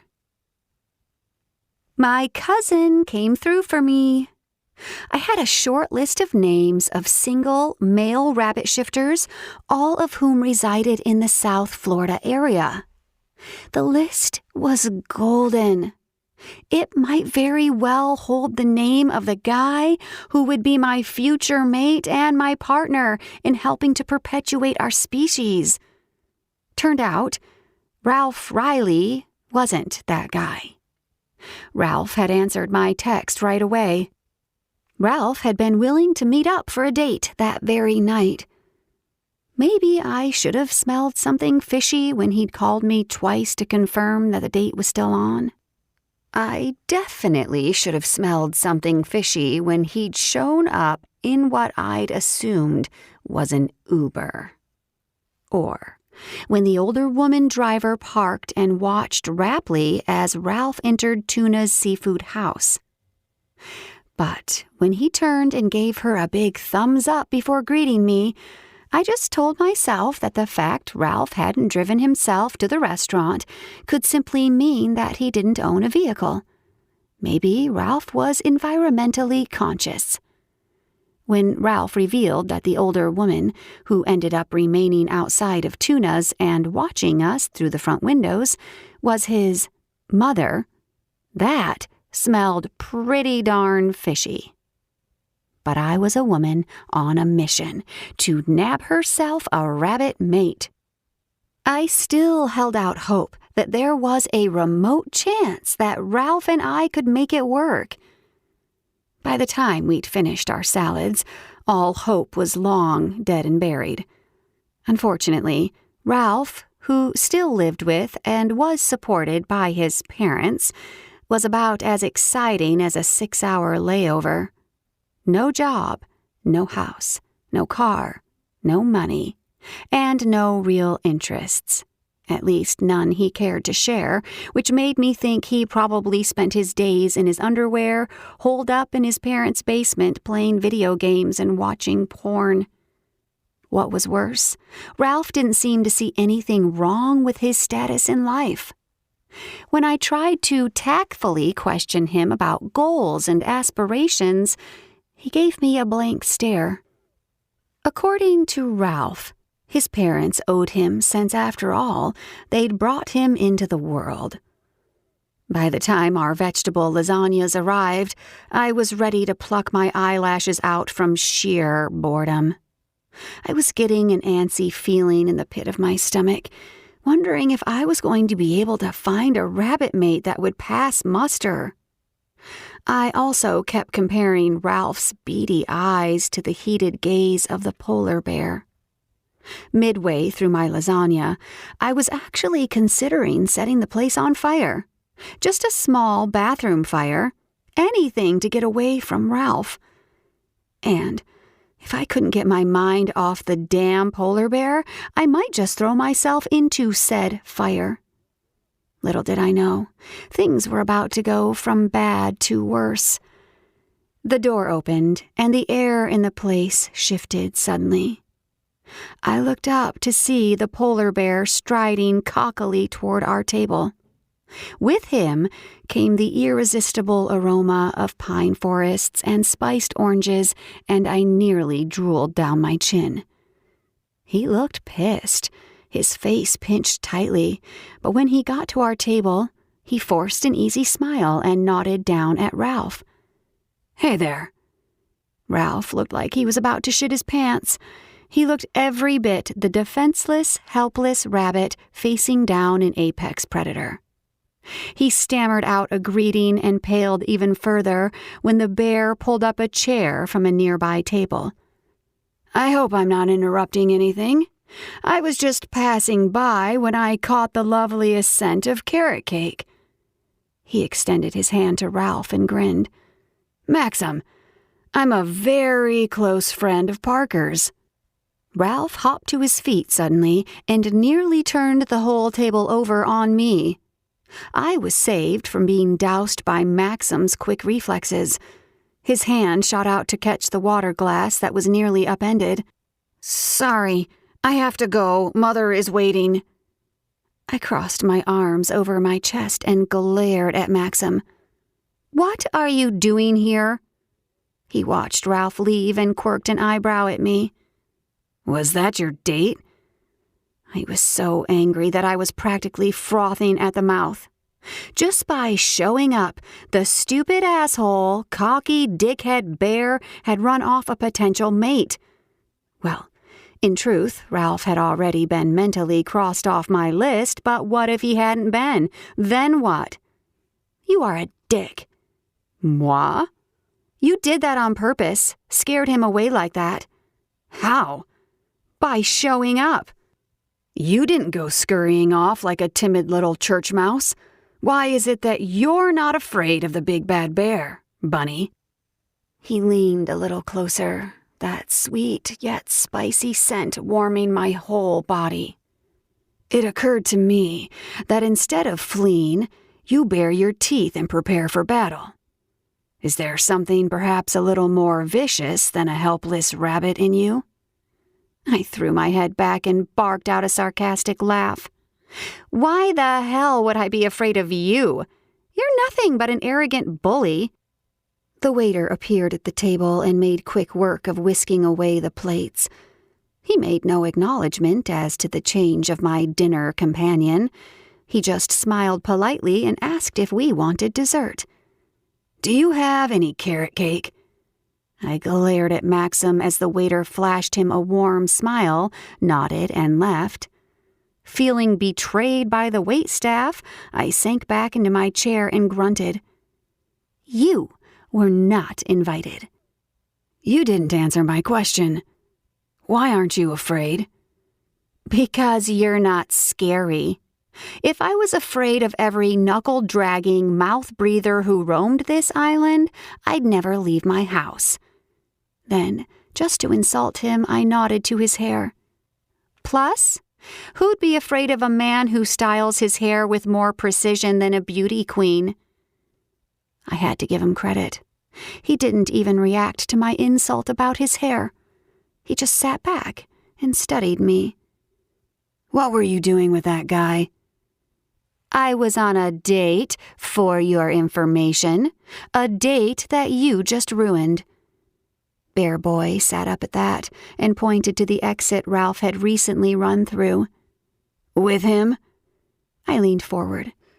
I shouldn't have entertained Maxim's questions, but anger got the better of me. "What is wrong with him?" "You mean besides the fact that his mommy still wipes his ass for him? What's with you and the rabbit obsession anyway? He shook his head. A woman like you would eat a spineless doormat like him for breakfast. My mouth fell open. A woman like me? Eat him for breakfast? Is that a fat joke? That's a fat joke, isn't it? I could have sworn Maxim's eyes went all heavy-lidded and seductive as they trailed over my body. Not even a little bit, Bunny. It was a statement on how an overgrown adolescent like him could never handle a woman like you. A woman with the fire you possess. That sorry excuse for a male would be reduced to cinders by your flames. I rolled my eyes. You don't know me. The waiter appeared again with a sizable slice of carrot cake, which he placed in front of Maxim, along with a glass of water, and then vanished again. Maxim used a spoon to scoop a hefty bite into his mouth.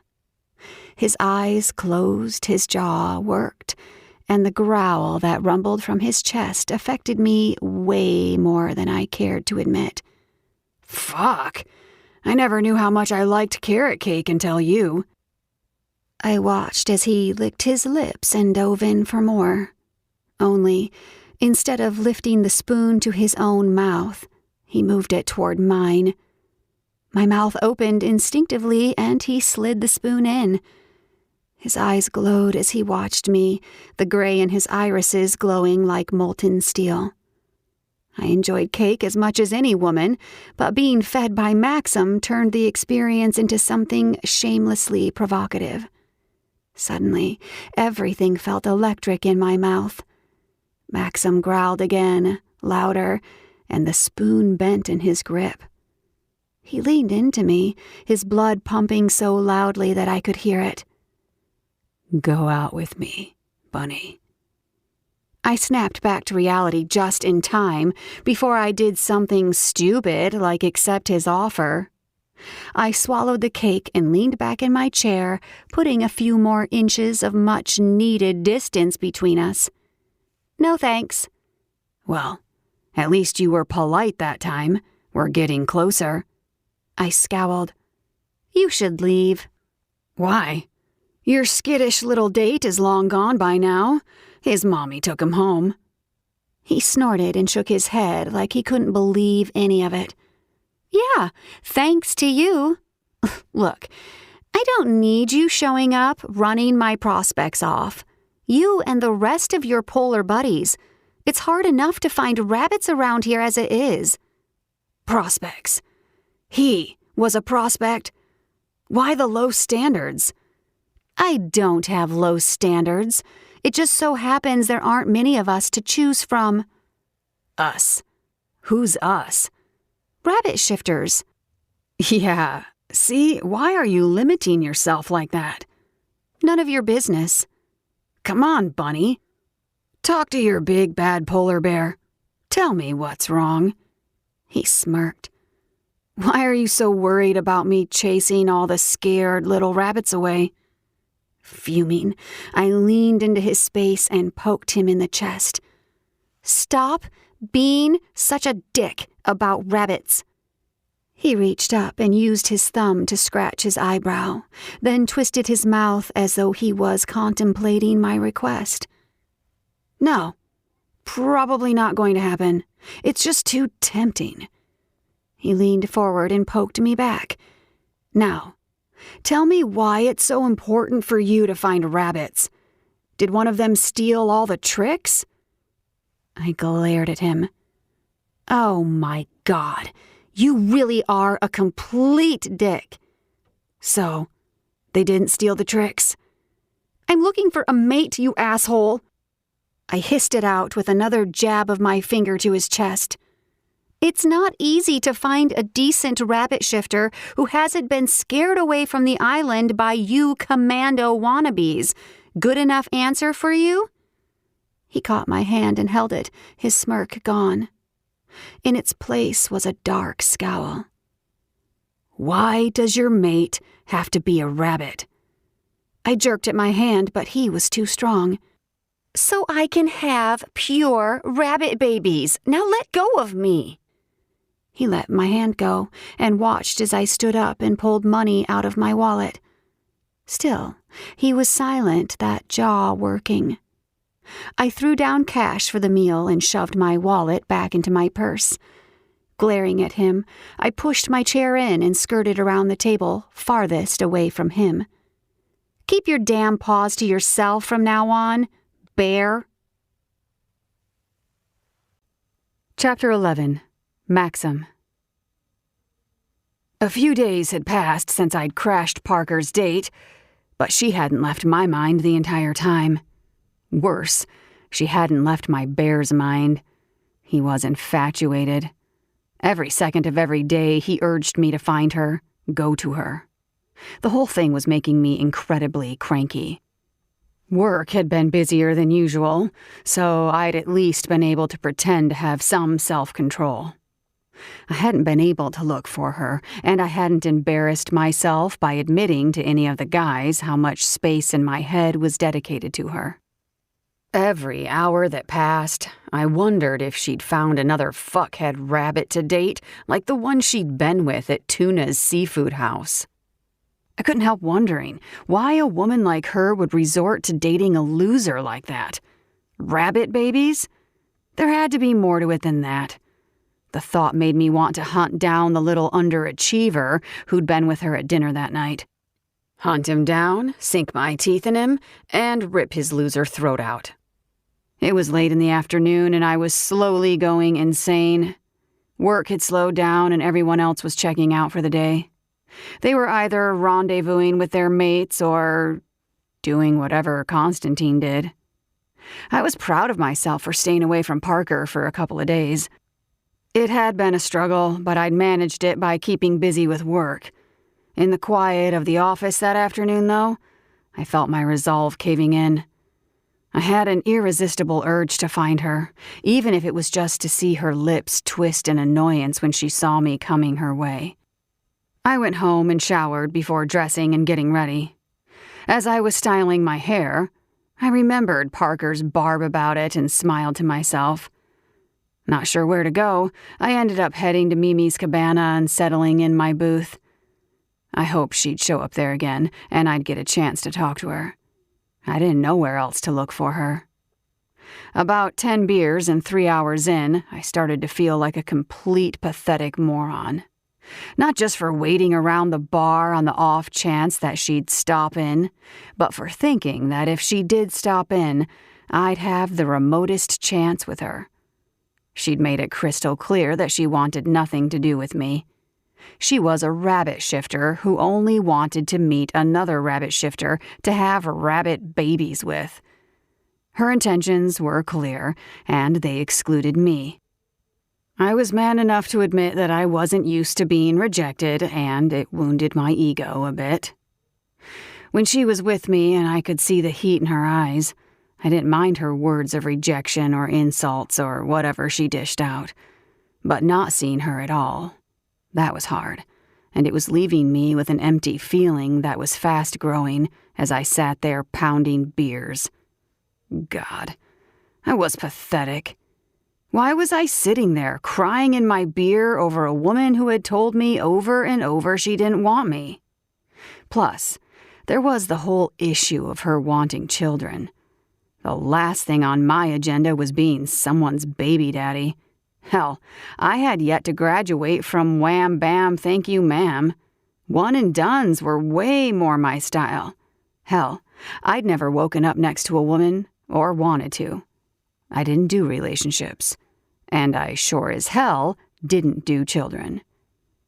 Parker, well, she was clearly not a one-night kind of girl, that much was obvious. I was barking up the wrong tree with her. The longer I sat there, the more I was able to convince myself that I should overcome my obsession with Parker by spending a few hours of quality time with someone who did want to be with me and who was on the same wavelength as me. What was that old saying? The best way to get over someone is to get under someone else? There was a brunette at the bar who'd been giving me the come-hither eye all night. My bear was not only outraged at the very thought, he was disgusted, repelled, and nauseated. But he wasn't my judge and jury.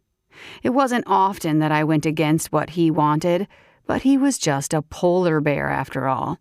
What the fuck did he know? Heidi was behind the bar watching as I approached the brunette. Her eyes rolled so hard I was afraid they'd fall out the back of her head, but she turned away and went about her business. I bought a drink for the brunette, and a few cheesy pickup lines later, we left. She was all over me by the time we got to the beach, and even though I wasn't into her, I was ready to try anything in hopes of forgetting Parker, even for a night. Down in the sand we went, the brunette kissing me and both of us rolling around as she attempted to make out with me. I felt nothing but revulsion, though. It only took me about 2.5 minutes of forcing myself to endure her kisses and trying to summon feelings of arousal to realize that nothing was going to happen. My bear was roaring so loud in my head that I couldn't have focused even if I wanted to. I didn't even bother to fake a phone call that time. I just rolled off of her and told her it wasn't happening. She pouted, but she left pretty soon after, realizing that I was serious. I stayed there in the sand, accepting that my dick was broken. He refused to react to anyone other than Parker. Who could blame it? No one looked as pretty or smelled as sweet. No one spit words of fire at me quite the same way either. My bear was pissed at me for even thinking another woman might have been an option. Parker was the one. He wanted me to find her and apologize. Oh, Jesus, my bear had turned into some sort of romantic sap while I wasn't looking.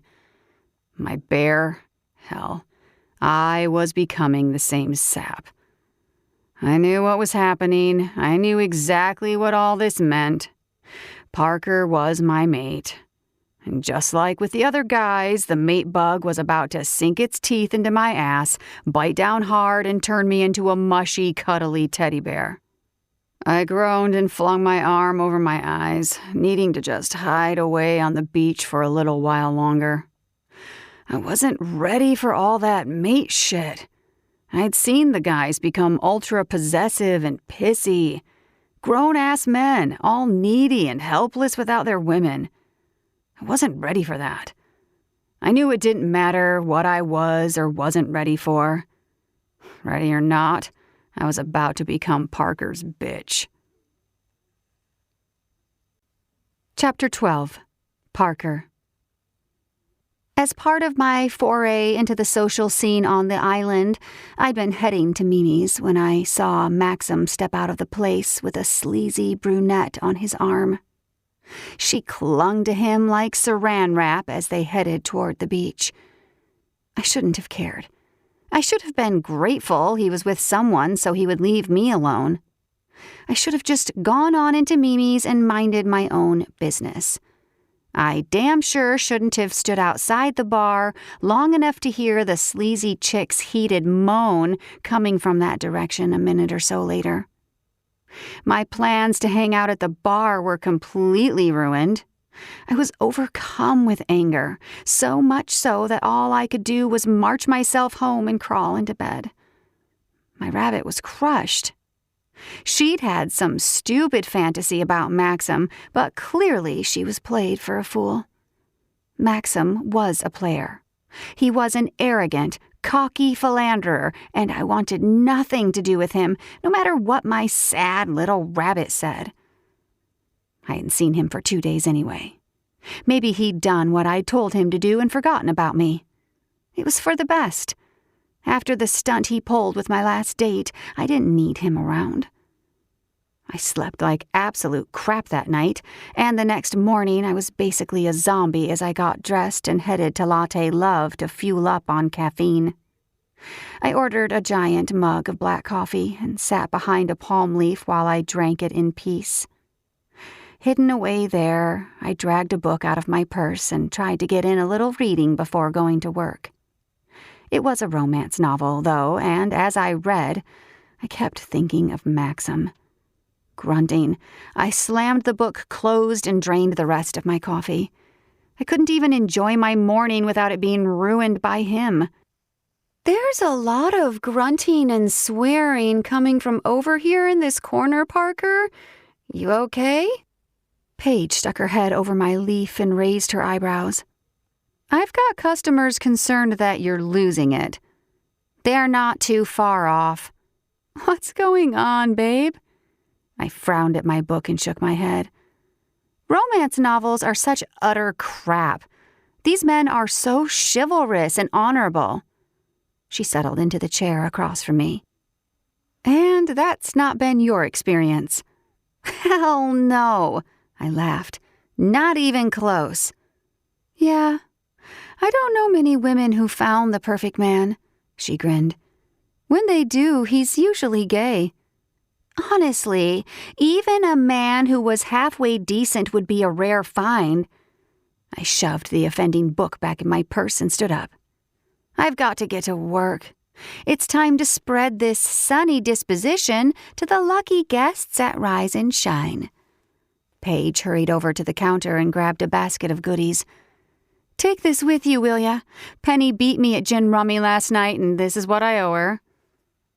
Work went by slowly, and by the end of the day, I was ready to snap and rip the bell from over the door. I was cranky and hungry and feeling just about as dragging on the ground as I could get. When Layla canceled our dinner plans because she had to work late, I ended up going straight to Mimi's when I got off. It was too early for the place to be busy and probably too early to be drinking, but I ordered a basket of wings and some mozzarella sticks and topped it off with a spiked sweet tea from the bartender anyway. I'd just been served the food and was digging in when Heidi appeared from the back. A grin spread across her face as soon as she spotted me. Coming over, she leaned against the bar in front of me and looked me up and down. "You don't look like you're having a fun day." I shoved the rest of a mozzarella stick into my mouth and finished chewing. "You know what my problem is?" She poured herself a glass of Coke and shrugged. "Hopefully not me. That'd be awkward." I paused, dipping a buffalo wing in blue cheese. "Why would I have a problem with you?" "A lot of people do." "I don't." I chomped on the wing and licked the sauce off my fingers. "It's men. I hate 'em. All of them. The big ones, the little ones, the scared ones, and especially the cocky ones." "Uh-oh." I nodded. "Yeah, uh-oh is right." "What happened?" "I don't think you want to hear it." I bit into another mozzarella stick. "Especially since it's about your mate's buddy." "Maxim?" She clapped her hands together and leaned in closer. "I do want to hear it. Talk to me." "He crashed my dinner date a few days ago, scared off the guy I was with, and was just an all-around arrogant dickhead. Then, I see him hooking up with some brunette last night. He's a total player." Her face twisted in confusion. "He hooked up with... I was sure he was going to..." She paused. "I thought there was something happening between the two of you." "Nope." "He was being all weird, hinting around about you without coming right out and asking. I thought maybe you two were, like mates or something." I dropped the wing I was holding and reached for my tea with trembling hands. I drained half the glass in one swallow. "Mates, not a fucking chance." "Are you sure about that?" "Yes, I'm sure. You don't fuck around with other women if you've met your mate." I realized I'd sounded really sharp inside. "Sorry, I don't mean to be nasty to you. I'm just..." "Hurt?" "Hurt?" I looked away. "No, there's nothing to be hurt about." Again, "Are you sure about that?" "Positive." She motioned to my glass and smiled. "Need a refill?" "In a big way." Chapter 13. Maxim. It took me another 2 days, but I finally sniffed Parker out. Turned out she worked at Rise and Shine Bed and Breakfast. I tried to find out more from Heidi without it being so obvious, but she'd instantly called me on it. Apparently, she and Parker were hanging out a little more, which made me think Heidi had lots of things she could tell me, but none that she would. It had been slowly driving me crazy. We'd been in the middle of a job assisting the Coast Guard rescuing passengers of a capsized catamaran when I'd spotted Parker entering the B&B. Deducing that she worked there wasn't rocket science, so I went back later in the day to find her. I didn't care about how it made me look, chasing after her like I couldn't stay away. I couldn't. It had been entirely too long since I'd seen her, and I was feeling a little bit like I was going through drug withdrawal. Parker being my drug of choice. Rise and Shine B&B was a huge pink house with a beautiful front porch that had been decorated for fall. The front entrance was warm and welcoming, which I knew couldn't be said for the little rabbit shifter inside, at least not once she saw me. When I opened the door, a bell rang so shrilly that I cringed. It was loud for anyone but ear-splitting to a shifter. I glared up and then grabbed it to keep it from ringing again when the door closed. The first thing I saw when I looked around the place was a wide-eyed, open-mouthed Parker sitting behind a desk. Her pastel hair was piled into a loose bun atop her head, and she was wearing black-rimmed glasses that immediately filled my wicked mind with visions of her playing naughty librarian. Shit. I had to clear those lusty thoughts away if I was going to have a rational conversation with her without tripping over my own tongue. Her mouth puckered like she'd been sucking on a sour lemon. She shoved a pen into her hair before standing up and shaking her head. Her Rise and Shine t-shirt had the sleeves rolled up, revealing an entire tattoo sleeve down her arm. Once again, my mind wandered to the goodies that were hidden beneath her clothes. More tattoos? Other piercings? What, where, and how many? Oh, hell no. You have to leave. I grinned and moved closer to her. Why, hello, Parker. It's lovely to see you, too. She absently searched her desk, and I worried that she was looking for something to stab me with. I don't want you here. A middle-aged woman came out of nowhere and slapped Parker's arm. Parker Pettit, what has gotten into you? The answer to that question was not me, not yet. I smiled at the other woman and extended my hand. Hello, I'm Maxim, Parker's very good friend. Will you stop saying that? We are not friends. We are so not friends. In fact, you better get the hell out of here before I find my taser. I edged closer, gambling on the hunch that she didn't actually have a taser. Not that it would do much to me other than sting for a minute or two. Bunny, you'll hurt my feelings. The other woman laughed suddenly, her face going mischievous. You're that, Maxim. I'm Penny. I've heard a lot about you. Parker can't stop talking about you. Parker hissed. What? That's not true. Don't tell him that. Why would you say that? You've been talking about me, Bunny? I'm flattered. I leaned against her desk and over just enough to catch a glimpse of bare thigh below her shorts. Is this like a high school crush type of thing? Penny giggled. That's what I said. Parker was red-faced with fury, and the amber in her eyes was glowing, definitely in rage. Not funny. Neither of you two is the least bit funny, and Maxim, you were just leaving. Hint, hint, go. I scanned her desk and spotted a clipboard with her name across the top. I grabbed it and quickly read it before glancing back at her and laughing. You Hefner, you're kidding. Penny did a cutthroat motion and winced, trying to tell me that I was heading in the wrong direction. You think that's funny, do you? I bet you do. It's probably freaking hilarious to name a respectable, noble species after a creepy guy who walked around in a smoking jacket and who was most noted for his objectification of women and promotion of extremely narrow standards of beauty. How would you like it if your species was named after him?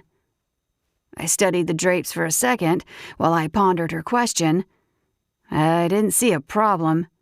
Wait, don't answer that. Do not answer that. Come on. How do you not see the humor? Bunnies? Hugh Hefner? Penny held up her hands and backed away. I tried to warn you. She shook her head from side to side as she headed to the staircase. I did warn you. I did. Parker stood up and somehow managed to stretch across her desk to poke me in the chest with her neon-painted fingernail. That seemed to be a thing with her. It's not the least bit fucking funny. That is a slanderous and defamatory stereotype. Go ahead and laugh, though. Laugh it on up. Just do it on your way out the door. Calm down, Bunny. It's just a name. Out. I sighed. Fine. What time do you get off? Let me take you out to dinner as an apology for, offending your species. She huffed a laugh. Not a chance in hell. Why? Because of the bunny baby daddy thing? She scowled and her fist flew out and flipped me the bird before pointing to the door. I rolled my eyes. Look, you're my... The bell rang and in walked a teenage kid. He frowned at me before turning his eyes on Parker. Everything okay, P? She smiled at him and nodded. Everything's okay, Jake. Your mom just went upstairs. He edged around the counter and crossed his arms over his chest. Is this guy bothering you? If he hadn't been a kid, I would have knocked him out cold. As it was, I kind of admired him for attempting to defend Parker. That kid was half my size, so I just growled and glared at him. Parker leaned across and poked me again. Don't do that. Jacob, come up here, please. Penny called from upstairs, saving the kid from any further embarrassment. He ran off and Parker scowled at me. What's wrong with you? I think you know what's wrong with me. I don't. You do. She hissed, her anger becoming even more apparent. She rounded the desk, her sharply pointed finger ready to jab me again, aiming for me like a heat-seeking missile. Chapter 14. Parker. The nerve of that damn bear. I rounded the desk and jabbed my finger into his chest. It was solid as a rock. Why did an arrogant ass like him have to be so hot? For him to come to my place of employment and bother me was one thing. For him to laugh at my cause was a whole other thing. Worst of all, though, he'd growled at Jacob and had hinted that I was his something. He had a lot of balls to even show his face around me. You've clearly fallen, bumped your head, and rattled your brain. Why else would you come in here and act like you had a chance in hell at me agreeing to go out with you? I poked him again and then decided I wasn't finished. I saw you. I saw you the other night going down to the beach with that sleazy brunette like you couldn't get in her pants fast enough. I should have felt satisfied at the way his face blanched, but I didn't feel anything but pure rage. It's fine that you're a complete man-whore and want to stick your dick into anything with a pulse. Do whatever you want, honestly, but you don't get to ruin my dates or come in here acting like I owe you a goddamn thing. Dates? Plural? He was growling again, and I was tempted to knee him in the balls. Penny popped her head down from the top step and nodded at the door. Take the afternoon off, Parker. You two are scaring the guests. I went back around to grab my purse. Gladly.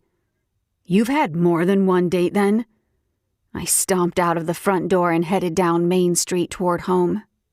I knew Maxim was following me, but I was so angry that I didn't care at that moment. Are you for real? You're out fucking everyone who's willing, but you've got a problem with me dating? Yes. No. Yes. First of all, you don't know me. I don't know you. You're a stranger. Which means this possessiveness over who I date isn't cute or endearing. It's psychotic. Second of all, if you're going to be possessive, the least you can do is act like you have some dignity and keep your dick in your pants. I turned and poked him in the chest again, just because it felt so damn good to do it. And third of all, where do you get off growling at a 16-year-old boy? He grabbed for me, but I was fast. I backed out of his reach and kept moving toward home. Down Main and then Toucan Boulevard, all the way down to Shipwreck Way. He just kept following me, arguing with me and driving me utterly insane. I didn't put my dick in the brunette or anyone else. You're wrong, he growled. Would you stop walking and talk to me? I shook my head. No, I'm not stopping for you. You're a total man-whore. Okay, that's just not true. He hesitated. Well, maybe it's a little true, but that's not... Just stop walking. I snorted out a laugh. No. Bunny, I'm trying to talk to you. And I'm trying to ignore you. Fine. The whole beach can hear then. I didn't fuck anyone else. I didn't even have the slightest desire to. Not since the moment I met you.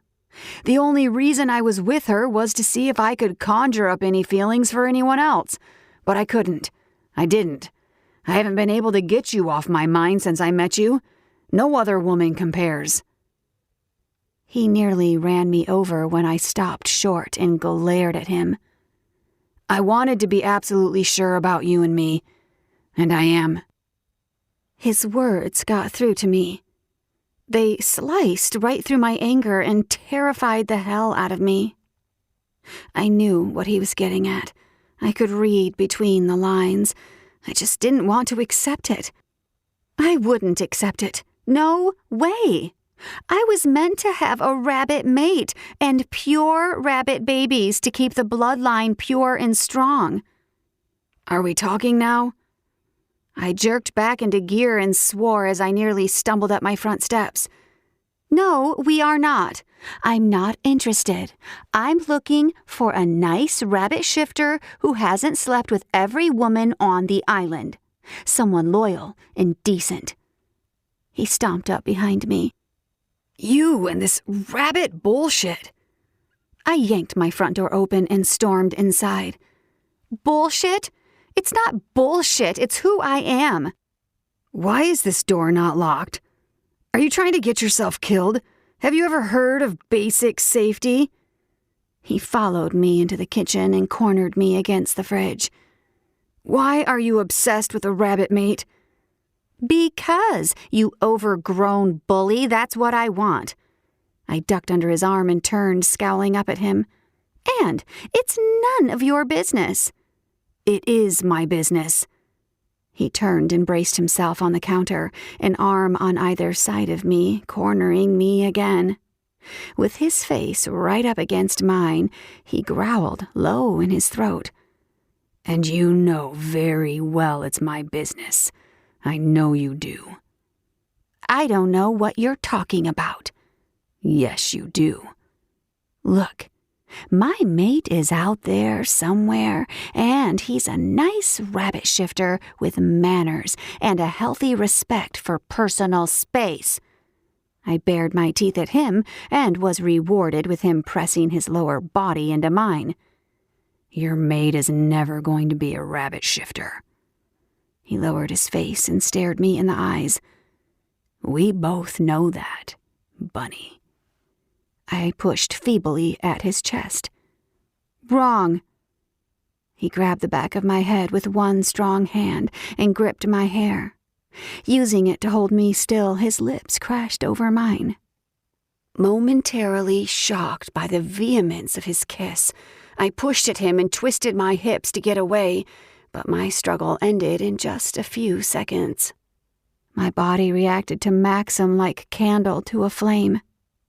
Instantly, I was ignited, my body on fire for him, and my hands, instead of pushing, began stroking and exploring. My brain went to mush, and all I knew was that I needed more. Chapter 15. Maxim. I hadn't meant to start anything physical. My intent really was to simply talk. The kiss was meant solely to try to get her to shut the fuck up about rabbit shifters for a minute before I lost my temper. As soon as my mouth landed on hers, though, electric sparks shot through my body like fireworks. For a second, I'd wondered if she'd brought out the taser after all. I gripped her hair tighter and devoured her mouth. Her nails raked down my chest, and her hips wiggled against mine. She was liquid heat, her lower body rubbing and caressing until I thought my head would blow. Kissing down her throat, tasting and nibbling the tender flesh of her neck, I grabbed her ass with my free hand and pulled her into me harder. Parker's hand reached around and grasped my ass, too. I growled into her throat, nipping her hard. She gasped and arched her back, locking her leg around my hip. The position put my cock against her pubic bone, and the heat coming off her made me crazy. Her tantalizing laugh was half moan as she gripped my head and guided my mouth to her chest. I yanked her shirt up enough to grip her bra and shove it up too. Then, my mouth was on her breasts, tasting and teasing her hard pink nipples. I bit and sucked while she worked her hips against me, working us both into a frenzy that teetered right on the edge. More. That one breathy word from her kicked things up another notch. I spun her around and with a hand on her upper back, pressed her down so her body was leaning over the counter. She shoved down her shorts as her ass wiggled out of them. They tangled around her knees, her perfect ass on display, and I felt every last bit of control vanishing. I leaned down and bit the curve of her ass hard enough to leave a mark. Parker moaned and arched her back, pressing her ass into me. I swore and jerked my pants down low enough to unsheath myself. Lining our bodies up, I thrust into her. The way her body squeezed around me was almost too much, and I gripped the counter on either side of her hips and growled into her shoulder. "Fuck, Bunny." I leaned on top of her on the counter, and as she panted under me, her hands reached back, clawing at me, urging me into her deeper. Her walls pulsated around me, her sweet pussy trying to suck the life out of me. "Maxim." "Parker, are you here?" My little bunny gasped under me and, like she was waking up from a trance, jerked upright, shoving me backward. She spun around and wiggled back into her shorts, staring at me in wide-eyed shock. "Holy fuck!" I heard someone coming closer and yanked my own pants up, tucking my still rock-hard cock away. "You can say that again." The soft, needy look that had been in her eyes was gone, replaced by anger. At me. She jabbed her finger at me and then pointed to the way we'd come in. "Out!" "Parker?" Her wolf friend appeared in the doorway to the kitchen, and her eyes grew even wider than Parker's. She burst into a fit of giggles and slapped her hand over her mouth. "Oh my God! I'll go." Parker shook her head, her messy bun even messier as it flopped over to the side and several clumps of hair escaped. "No, stay. He was just leaving." My hands ached to touch her again, but I could see the threat in her eyes. She was not about to allow an encore. I licked my lips, longing for another taste of her. "Okay, fine. But you and I aren't finished, Bunny. Not by a long shot. Her cheeks turned bright red, and she clenched her thighs together hard. We are more than finished. I winked at her and, forcing my feet to move, left as she requested. Leaving was the hardest thing I could ever remember doing, but I knew for sure that the little bunny was my mate. Her taste, her smell, every inch of her body was addicting. I couldn't imagine ever touching another woman. I couldn't imagine not being with Parker for the rest of my life. All of that should have freaked me out, but it didn't. Not anymore. I didn't want to leave, but I forced myself to walk down to the beach and wade straight into the water. It was cool compared to the hot sun beating down on my back. I needed a cold shower and to work off the rest of the energy I had coursing through my veins. The ocean was a piss-poor replacement for making love to my mate, but it would have to do. Besides, it beat walking home with a massive hard-on and blue balls. I swam out and then shifted, shredding the clothes I'd been wearing. My bear wanted to swim back and go to Parker. He wanted her just as much as I did. He didn't understand leaving her that way, and he pouted, angry at me like it was my fault. I swam deep under the water and oddly found myself for the first time not hating Florida. The water felt good against my fur. The fish tasted great, fresh from the source. I swam deeper and farther until I couldn't see the shoreline. Only then did I roll over and float, letting myself hang there in the ocean while I thought about how drastically my life was going to change. No more random hookups. No more walking home at midnight after sleeping with some nameless, faceless female. From now on, it was only going to be Parker. Parker for the rest of my life. I waited for panic to hit, but I found instead that I liked the idea. She was fire, and as it turned out, I had a penchant for getting burned. Chapter 16. Parker. Layla sat next to me on my couch, both of us staring at the TV. Animal Planet was on, pit bulls and parolees, but neither of us was really watching it. I hadn't said a word about what had happened yet. My heart was still racing, and I could still smell Maxim all over me, even after a quick shower.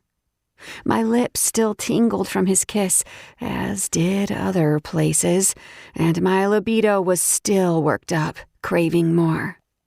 How had I lost control like that? Ugh! How had I let it happen? I mean, he was a total player. I was just another notch on his bedpost, no matter what he said. My rabbit was angry that I was thinking so negatively about him. She kept screaming mate at me, as though the word was going to make Maxim any less of who he was. So, Layla kept her eyes on the TV. That happened. I glanced over at her, and she glanced back at me. She broke first, falling over into a fit of hysterics. Something about her giggling lessened the gravity of the situation, and I laughed too. I'd been caught with my shorts down. God, that was embarrassing. She fanned her face, trying to stop the tears from leaking out of her eyes. You should have seen your face. I shook my head. I can't believe that happened. Thank God you walked in when you did. She froze. Wait, what? I mean, not that it wasn't too late, but at least we didn't finish. I groaned and sank back into the couch. I can't believe that happened. You said that already. She curled up and turned to face me. What do you mean by at least you didn't finish? I mean, you came in before we finished. Did the hot dog go in the bun? I stared at her. Are you serious right now? Yes, I need to know. Yes. Yes, the hot dog was in the bun. Not for long, though. I shifted and tried not to think about it. It doesn't matter. It was a mistake. I temporarily lost my mind. So, just out of curiosity, are we talking cocktail weenie, bun-length hot dog, or meaty jumbo bratwurst? Are you not listening? I'm listening and choosing to ignore your cold feet and misgivings, cocktail weenie or bratwurst. I hesitated, then sighed loudly. Gastropub brat, she screamed. We're talking a $16 sausage, handcrafted no less. Her hand flew to her chest. I doubled over laughing. It was the lighthearted fun that I needed to help me get over feeling like I just buried my dignity in the sand. I'm so jealous. He's beautiful, and he has a high-quality wiener? Not fair. You're forgetting the part where he's a man-whore, though. She wagged her eyebrows at me. I don't know. Maybe Mr. Gastropub is looking at you like you're the one for a reason. He's not my mate! I yelled it so loudly and sharply that Layla jumped. I took a deep breath and repeated myself more calmly. He is not my mate. Okay, he's not your mate. She leaned back and sighed. Can I have him then? I hissed at her, which gave away entirely too much of my inner turmoil. When she smirked, knowingly, I knew she could read through my bullshit. I just continued the act, though. I have a date tomorrow. With Maxim? Of course not. I grabbed my phone and pulled up the picture of Mitch. He was handsome and smart, according to a friend of my cousin. And he lived in Miami, so not too far for a date. This is Mitch. He's a rabbit shifter. Oh, Parker. Layla stood up and looked down at me, a frown etched deep on her face. You're so stubborn. I gritted my teeth. I wasn't being stubborn. I was protecting my species and myself. Maxim was a threat to everything I held dear. I wasn't willing to give up my convictions or be just a number to him. All right, go out with your rabbit shifter and be bored to death again. You're courting trouble, though. I hope you know that. I watched her leave and sighed. There was a chance she was right. On the other hand, there was also a chance that I could meet a nice rabbit shifter who would affect me more than Maxim affected me. I had to try.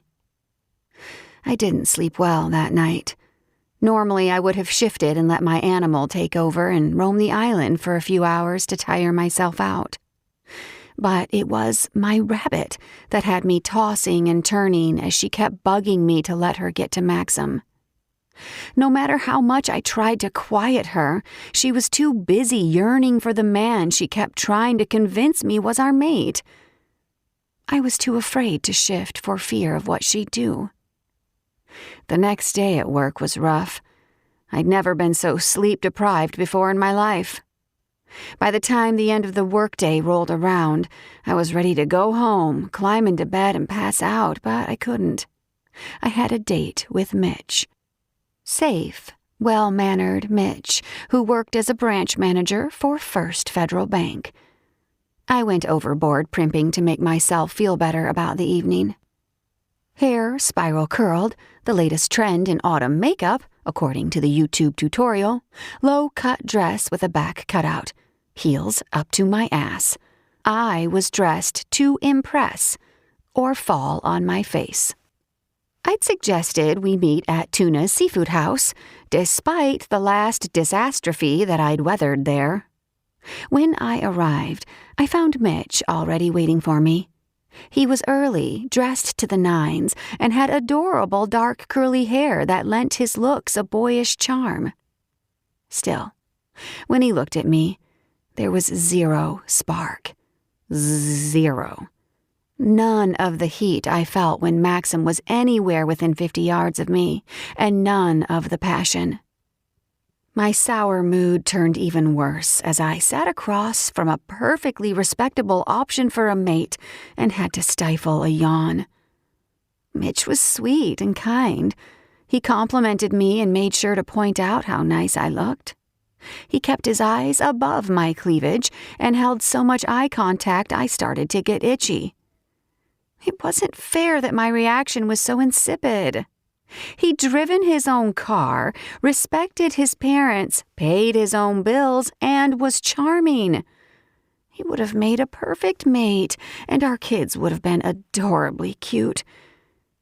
Yet I couldn't stop thinking about Maxim's cocky smirk and confident swagger. I wanted to rip Maxim's head off or stick my tongue down his throat. I couldn't decide which. It wasn't until I noticed Mitch's eyes trail over the waiter's ass that I realized why he wasn't having any trouble not looking at my cleavage. Our waiter did have a nice ass, and Mitch was gay. Of course he was. Why did I feel so relieved? Chapter 17. Parker. "Can I get you to sign my petition?" I pulled my clipboard out of my purse and waved it in front of Mitch. We face enough stereotypes as it is. I hate that we have to be labeled with this name, too. Mitch looked like he wanted to decline, but the clipboard was in front of him and I was handing him a pen, so he hastily scribbled his name on the paper before smiling. "I don't actually mind it, but I can see how it might feel more derogatory for a female." Before I could launch into my spiel about our species being the namesake of one of the biggest playboys in American history, the door to Tuna's flew open, and Maxim came storming in like a raging bull. Or a raging polar bear, whatever. He practically had steam shooting out of his ears as he scanned the place until he spotted me. Then his eyes narrowed into dangerous slits and he stomped our way. Next to me, Mitch looked as though he was trying to crawl inside of himself. The scent of his fear permeated the area. I couldn't say I blamed him. Maxim was a pretty imposing sight, all pissed off like that. "Are you fucking kidding me, woman? You can't seriously still be on this kick."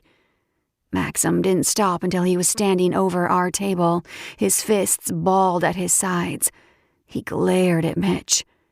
"If you touch her, I'll rip your intestines out and use them to decorate my Christmas tree." Mitch raised his hands in surrender as he scrambled away from the table and made a hasty exit, wisely refraining the entire time from showing Maxim his back. A couple of seconds later, the loud squeal of tires as Mitch peeled out of the parking lot could be heard above the quiet din of dinner conversations.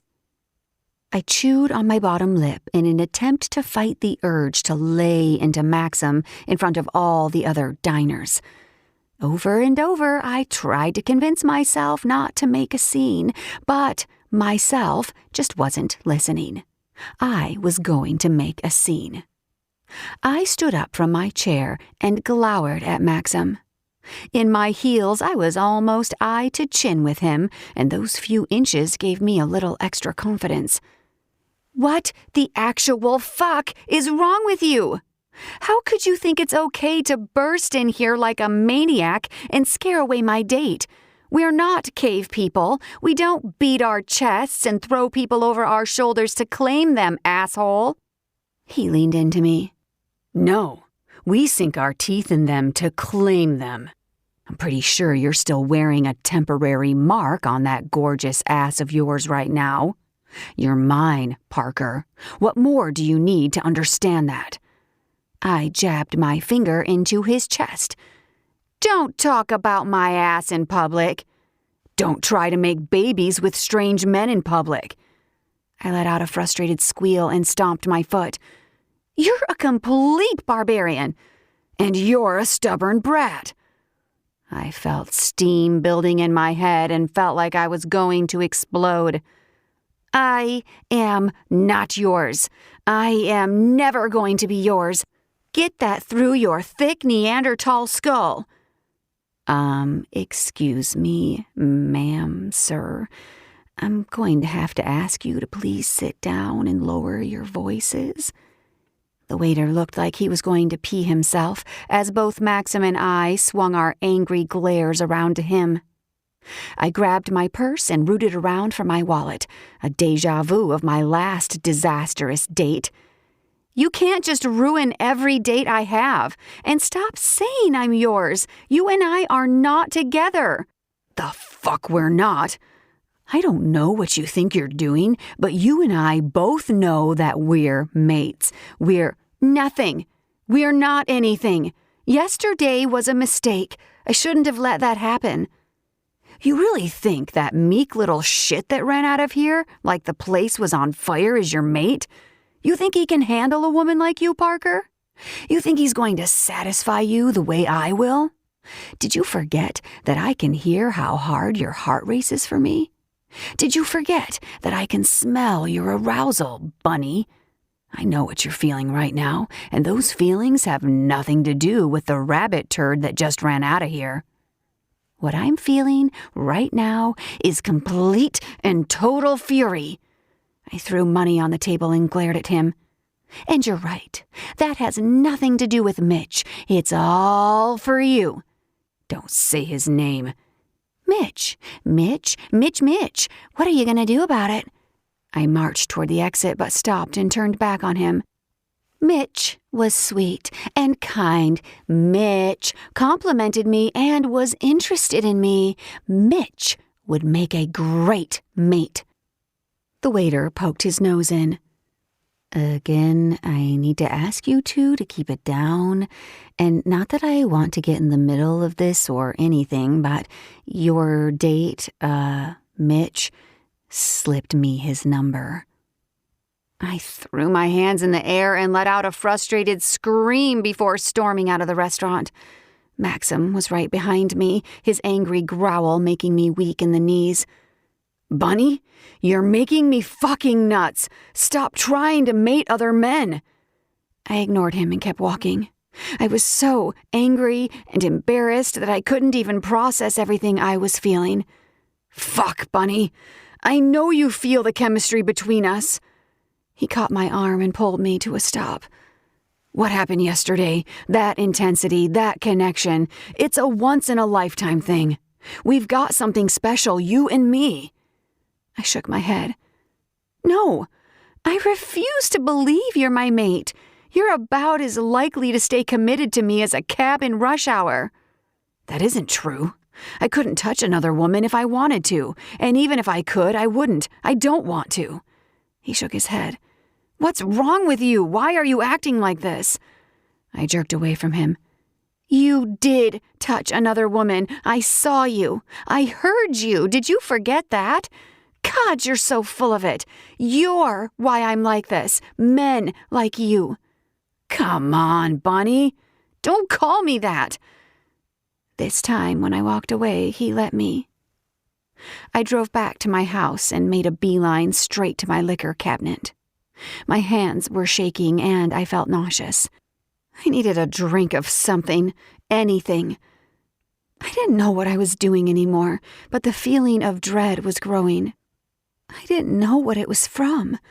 Should I be running harder from Maxim, or should I give in and run to him? My rabbit thought she knew the answer. But I had plans for my life, a mate, children, a happily ever after, and none of that involved a polar bear shifter. Chapter 18. Maxim. I went to my room and slammed the door shut. When that didn't make me feel better, I opened it and slammed it shut again, this time so hard it fell off its hinges. Still didn't feel better. Turning to face my room, I let out the anger that I'd been holding in and trashed the place. I punched holes in walls and ripped shelves down before shoving my dresser over and kicking the shit out of it. I wasn't sure how long it went on, but at some point I noticed Serge was standing in the room with me. The whole place had been destroyed, and I still wasn't feeling better. You, want to explain why the hell you just ripped a hole through your bedroom wall into the bathroom? He stood with his hands on his hips, looking pissy. I surveyed the damage and growled. Fuck. Nothing left to break, and I still had excess aggression to release. I needed to get away. No, I needed my mate to stop rejecting me. My bear was pouting like a little cub, and I felt awful. I was angry at Parker, and I was angry at myself for being angry at Parker. She was so stubborn, though. Why she thought she could deny fate was beyond me. Maxim, I shook my head. It's nothing.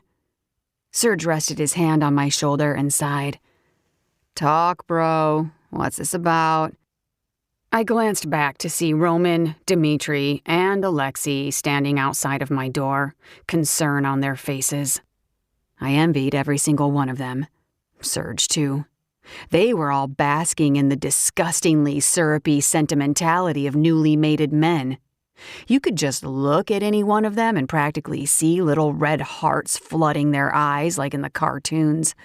I couldn't tell them about Parker, not with them being so happy and all. I wasn't ready to say anything yet anyway.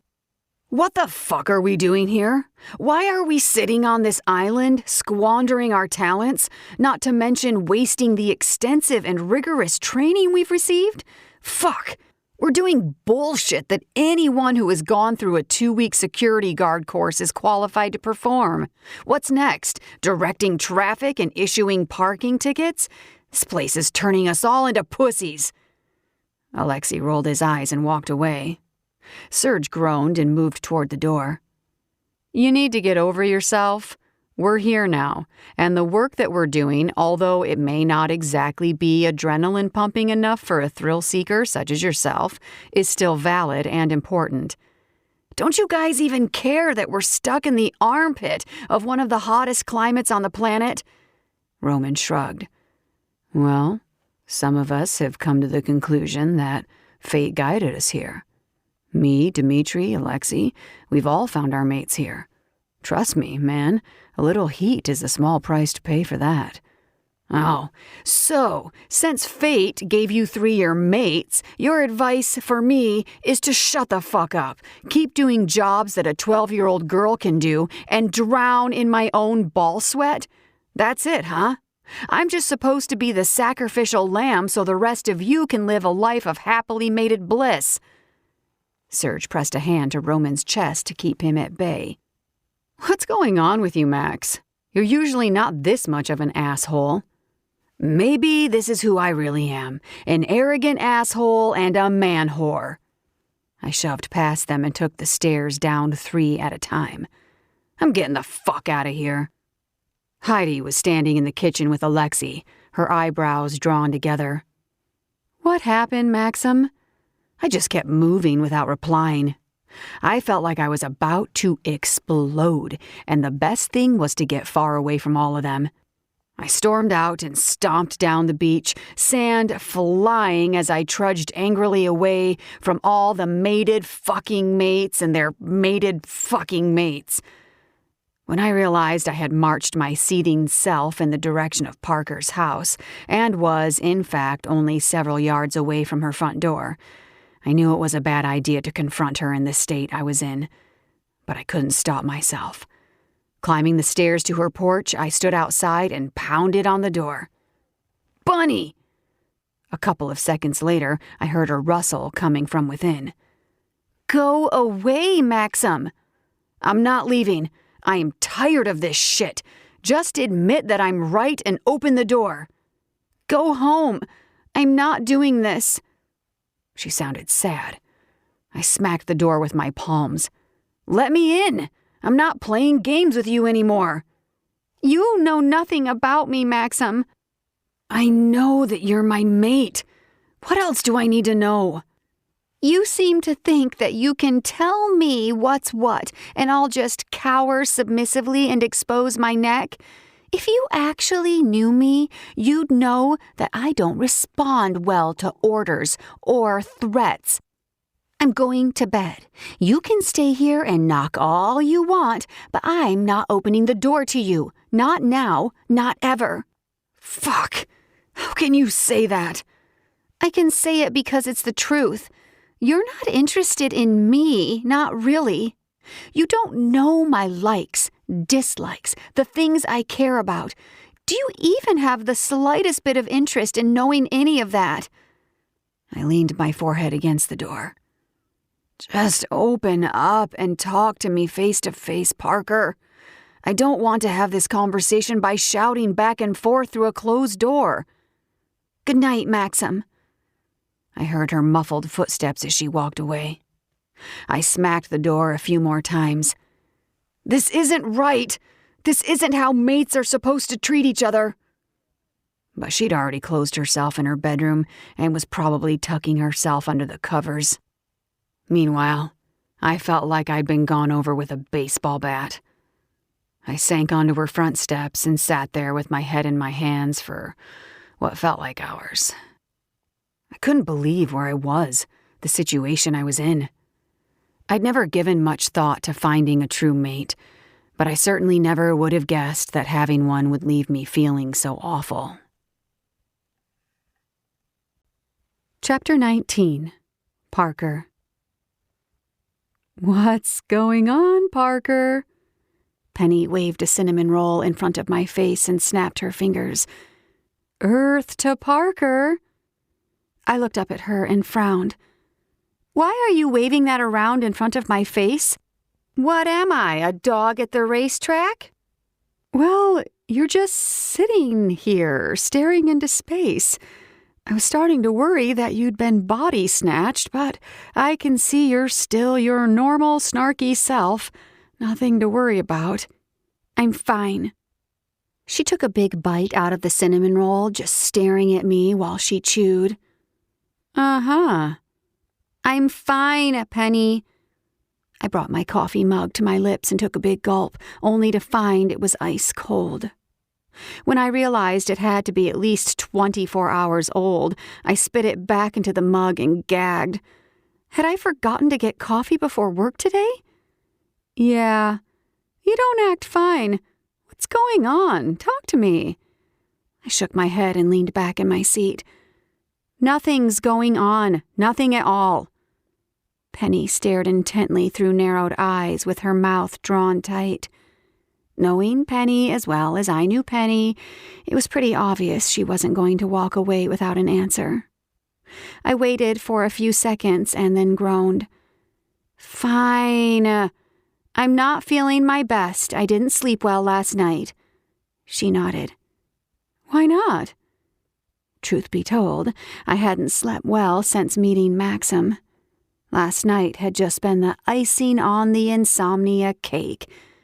I don't know, I just didn't, so I'm tired. Would this sleeplessness have anything to do with that hunk, Maxim? She leaned against my desk and finished off her roll. Layla told Paige she walked in on you two doing the dirty. Oh my God, I'm going to kill her. I scowled. Who else knows? It's Paige we're talking about. I threw up my hands. The whole friggin' island knows. She shrugged. Probably. Great, just great. Now I'll be even less desirable to Florida's eligible bachelors. I was so frustrated. I was even farther from my goal, all because I dropped my pants for Maxim.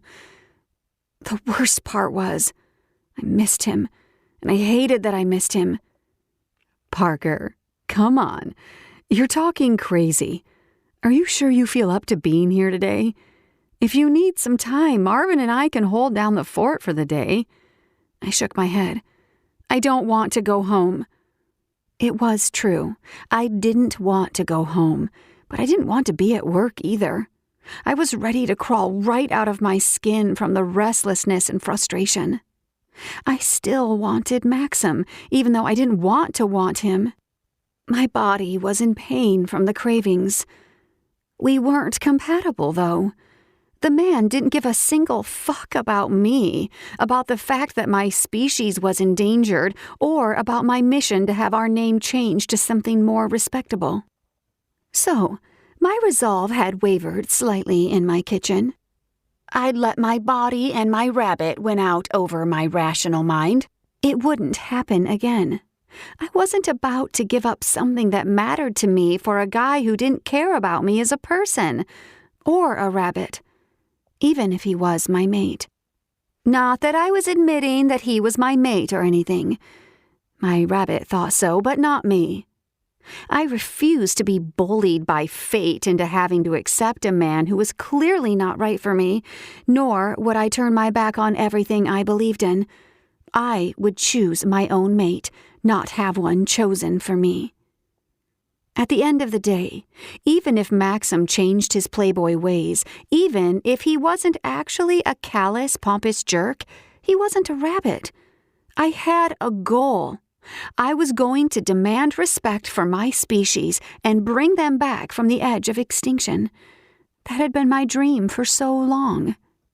I planned to do my part by having a huge family of my own, full of rabbit shifters who would each go out and start their own big families. In a couple of generations, my family line could number in the hundreds, maybe thousands. I could single-handedly save the species.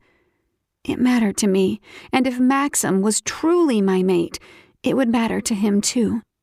It sure as hell would matter to another rabbit shifter. One of our own wouldn't write off my petition as frivolous. "Parker, you still down here with us earthlings?"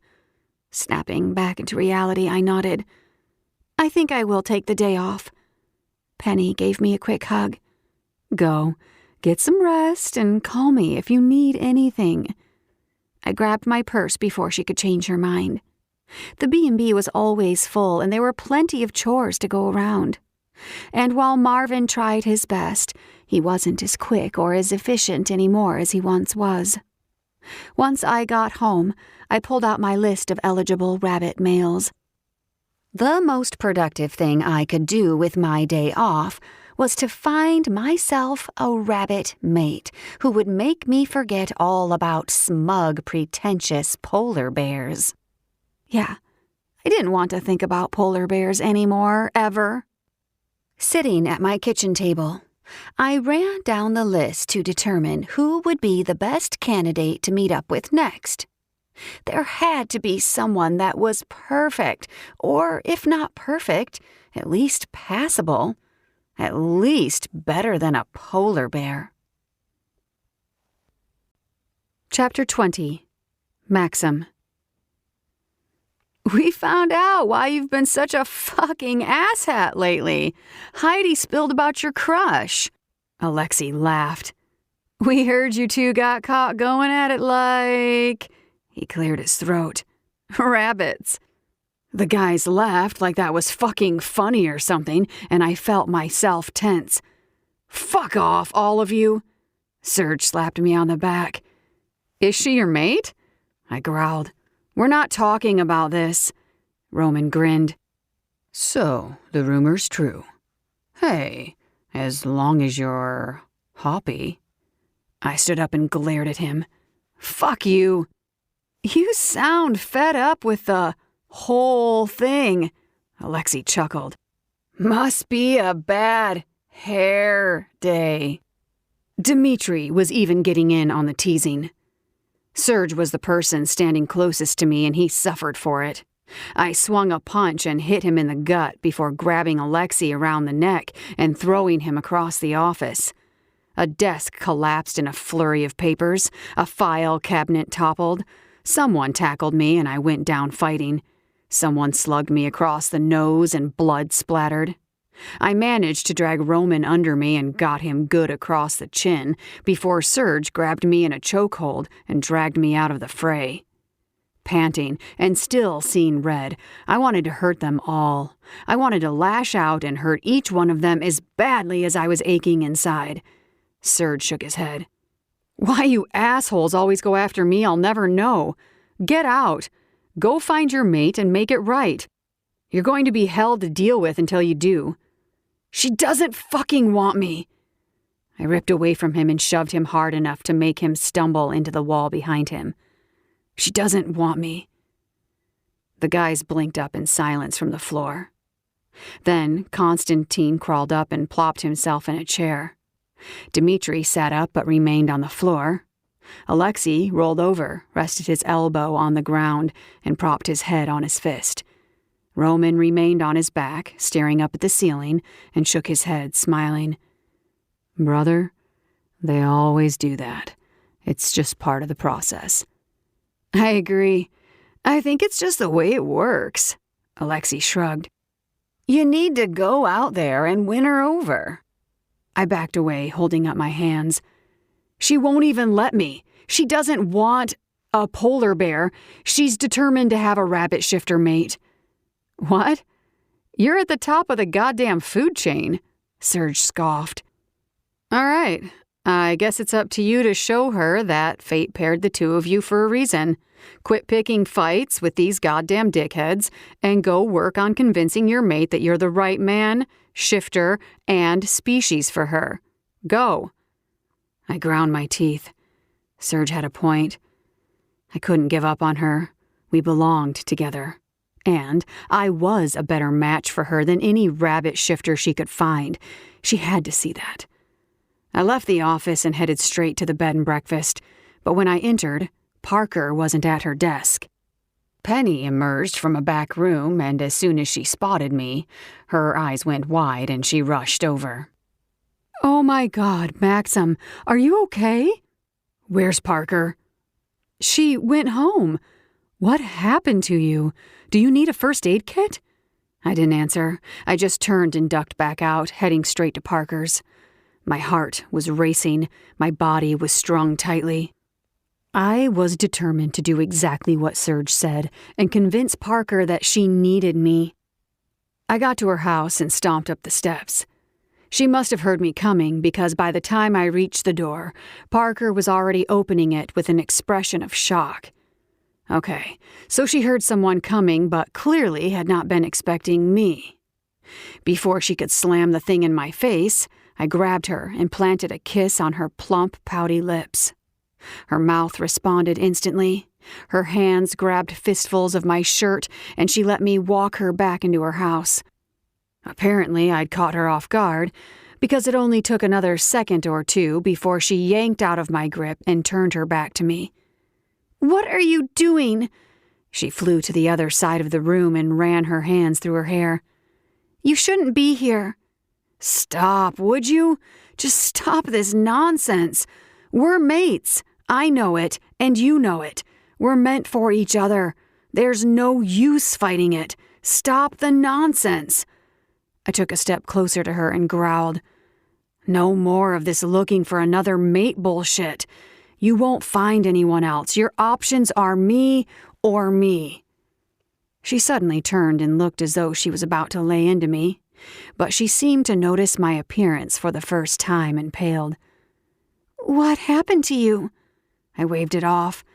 Scuffle with the guys, it's nothing. Did you hear me? She shook her head and her eyes shifted to her dining room table. You need to leave. Fuck, no. I'm not leaving. You're my mate, Parker. Do you understand that? I'm not your mate. She glanced at the table again and then over my shoulder. I'm not anything to you. I walked over to the table to see what was so damn interesting to her. There was a sheet of paper with what looked like information on different men. Names, addresses, phone numbers. All fucking rabbit shifters, I'd stake my life on it. Men she was considering as potential mates. I glared at her. Are you fucking serious? She snatched the sheet of paper off the table and held it behind her back. I told you to leave. I snapped. I knew it was counterproductive and wouldn't help my standing with her, but I was hurt, maimed by the feeling of extreme rejection. I wasn't acting like myself, or maybe I was. Maybe I was just so desperate that the only way I knew to deal with it was to fight it head on as hard as I could. even if it was another of my bad decisions. I took her shoulders in my hands and glared down at her. You think you can just ignore fate? Is that it? You think having a stupid, weak little rabbit for a mate is more important than being with your fated mate? Why? Because you're so obsessed with making more rabbits? Jesus, Parker, so what if you don't have a rabbit kid? So what if your ludicrous petition doesn't go through because it has all of 10 signatures on it? Is all of that bullshit more important than true mates? You're willing to throw away your future for something so ridiculous? Parker's eyes filled with tears. Oh, shit. I suddenly felt like the biggest dick on the planet. I hated myself for losing my temper. I wanted to take back all the nasty things I'd just said in anger, but how? When she spoke, her voice was steady and calm, even quiet. I asked you to leave. Wait, Parker? She spun away from me and stalked across the room, nearly putting herself in a corner to get away from me. I'm sorry I said those things. I didn't mean them. Can we please just talk first? She turned to face me, a tear rolling down her cheek. I don't want to talk, Maxim. I want you to leave. Please. I swore and moved toward the door. Fine, I'm going. As I pulled her door shut, I heard her whisper, Don't come back. Chapter 21. Parker. In the bathroom of Cap'n Jim's, Layla sighed heavily before stepping behind me to work on my hair. She stared at me through the reflection in the mirror and frowned. Aw, babe, I hate that you're so gloomy. I looked away and shrugged. I'm fine. It is what it is, you know? And you're sure you can't just sit down with him and open some lines of communication? Maybe together the two of you can make sense of everything. She pulled a few bobby pins out of her purse and slid them into my hair at different angles. I mean, the situation doesn't seem ideal either. You're clearly unhappy. I swatted her hands away and turned to face her. Would you be with a man who cared nothing about your feelings? She blew out a deep breath and twisted her lips. No, but maybe Maxim. Don't say his name, Layla. I don't want to hear his name. I came here to drink and forget about you-know-who. I swiped mascara smudges from under my eyes and shrugged. Besides, I'm not unhappy. I'm perfectly happy. It was a bald-faced lie, and we both knew it. Maybe we should go back to your house. No. I was having difficulty stepping into my kitchen without reliving the wild sex that was started and interrupted. And I was having trouble stepping into my living room without reliving the angry reaction of a certain bear shifter when he discovered the list of single available male rabbit shifters in the area. No. Home made me feel hollow and empty, and way too tempted to run out and find the polar bear who shall not be named for a makeup session. Layla finally nodded and gave me a side hug. I'm here for you, Parker. Whatever you need to do. I brushed her off and opened the bathroom door. Music from the bar was instantly deafening and cut off any chance of having a normal conversation. Which was awesome, and exactly what I needed. I didn't want to talk about mates, bears, rabbits, or anything of the sort. I wanted to pretend to be a human for a night and drink enough to forget that my chest felt like an elephant was sitting on it. I'd never been to Cap'n Jim's. It was on the north side of the island and was somewhat of a tourist trap. Club music played too loudly, the drinks were marked up and watered down, and Jim wasn't even a real guy. The owner's name was Kenny, and he wasn't a captain. The one thing that Cap'n Jim's had going for it, though, was a distinct lack of polar bears. Back at our booth, Layla and I ordered drinks and settled in to people watch. I felt her eyes on me more than once, like she was taking my vitals. She was worried about me. Everyone seemed to be, and they all wanted to fucking talk about it. I didn't. When 2 men slid into our booth, blocking us in, I pretended that I wasn't thoroughly repulsed. Layla didn't seem put off by the guy who was next to her, so I played along. I leaned in to try to hear what the guy next to me was saying, but the music was too loud for my shifter ears.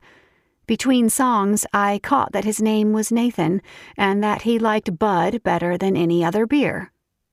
Nathan talked. Whether he realized I wasn't listening or not, I didn't know. I pretended I was and nodded along. He smelled like cheap cologne and desperation, and I wished I didn't have to breathe him in. When he touched me, an innocent brush against my shoulder, I felt my skin crawl. I leaned away from him. Layla glanced over at me and smiled, but I still could see the worry etched in her features. Nathan's mouth kept moving, and I was getting to the end of my rope. I wanted to scream. I wanted to shove Nathan out of the booth so I could run the hell out of there for some fresh air. A night out had been a mistake. I was in no condition to be around normal people. "Can you let me out?" I raised my voice and leaned closer to Nathan. I need to go." He squinted at me and yelled something back that I couldn't hear. "Let me out!" I put my hand on his shoulder and pushed hard, trying to emphasize my point. I needed to go. I was panicking for some reason. The loud music and cloying scent of his cologne were wreaking havoc on my heightened senses, and I felt a sense of panic beginning to surface. Nathan was instantly gone. I stared at my hand for a second, shocked and wondering how I'd somehow managed to gain the super strength of 20 rabbits. Until the scent of pine and spiced oranges hit my nostrils. I told myself not to look, but there was no stopping me. Maxim was already halfway across the bar, dragging Nathan by the back of his shirt toward the door. I watched as he kicked open the exit and threw the guy out on his butt. Maxim looked back over his shoulder. Our eyes met. A shared gaze that made my pulse race and my heart leap in my chest. The searing intensity in his eyes touched me to the core. Then he turned and walked out. He just left. Layla pushed at the guy next to her, but he was already getting up to chase after his friend. She put her mouth right against my ear and shouted, "I think we've worn out our welcome." I bit my lip and nodded.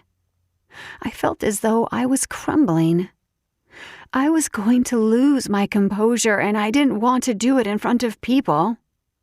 I followed her through the crowd and toward the back door, grateful for her quick thinking. Layla had realized that the front door was a no-go and had instead dragged me out the back door. We were hurrying down the beach toward my house in no time. I wasn't normally much of a crier, and I didn't want to have to talk or explain the tears that had started trailing down my cheeks. Layla and I locked eyes. Everything that needed to be said was conveyed with just a single glance between us, and Layla nodded. She understood that right then what I needed was to leave my body. I needed to shift. My rabbit was small, but she was fast and smart. I ran past Layla, who stopped to grab my clothes and skirted the edge of the water toward the southern tip of the island. I wanted to go farther. I wanted to run south until I couldn't go any farther.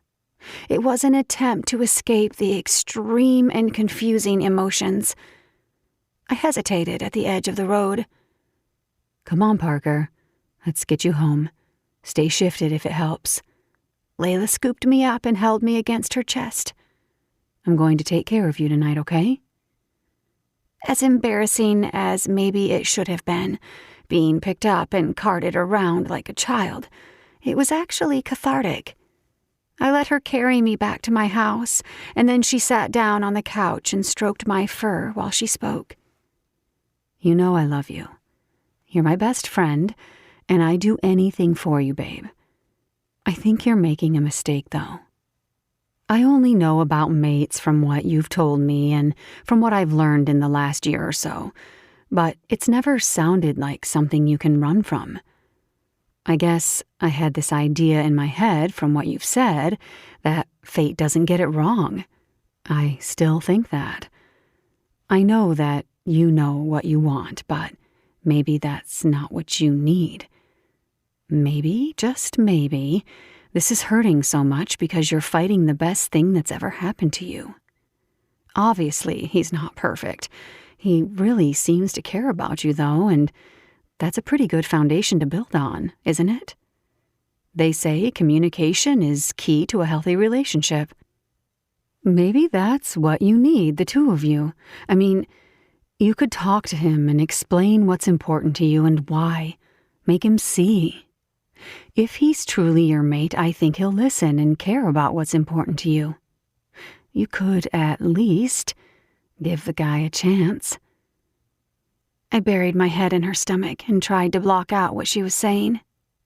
It made far too much sense. Chapter 22. Maxim. I ended up getting permanently barred from Cap'n Jim's for throwing that twat waffle out on his ass. It was worth it. He shouldn't have been talking to my mate, and he damn sure shouldn't have touched her. The problem was, now I was having a hell of a time convincing my bear that running after Parker was a bad idea. No, we shouldn't follow her home. No, we shouldn't show up at her front door.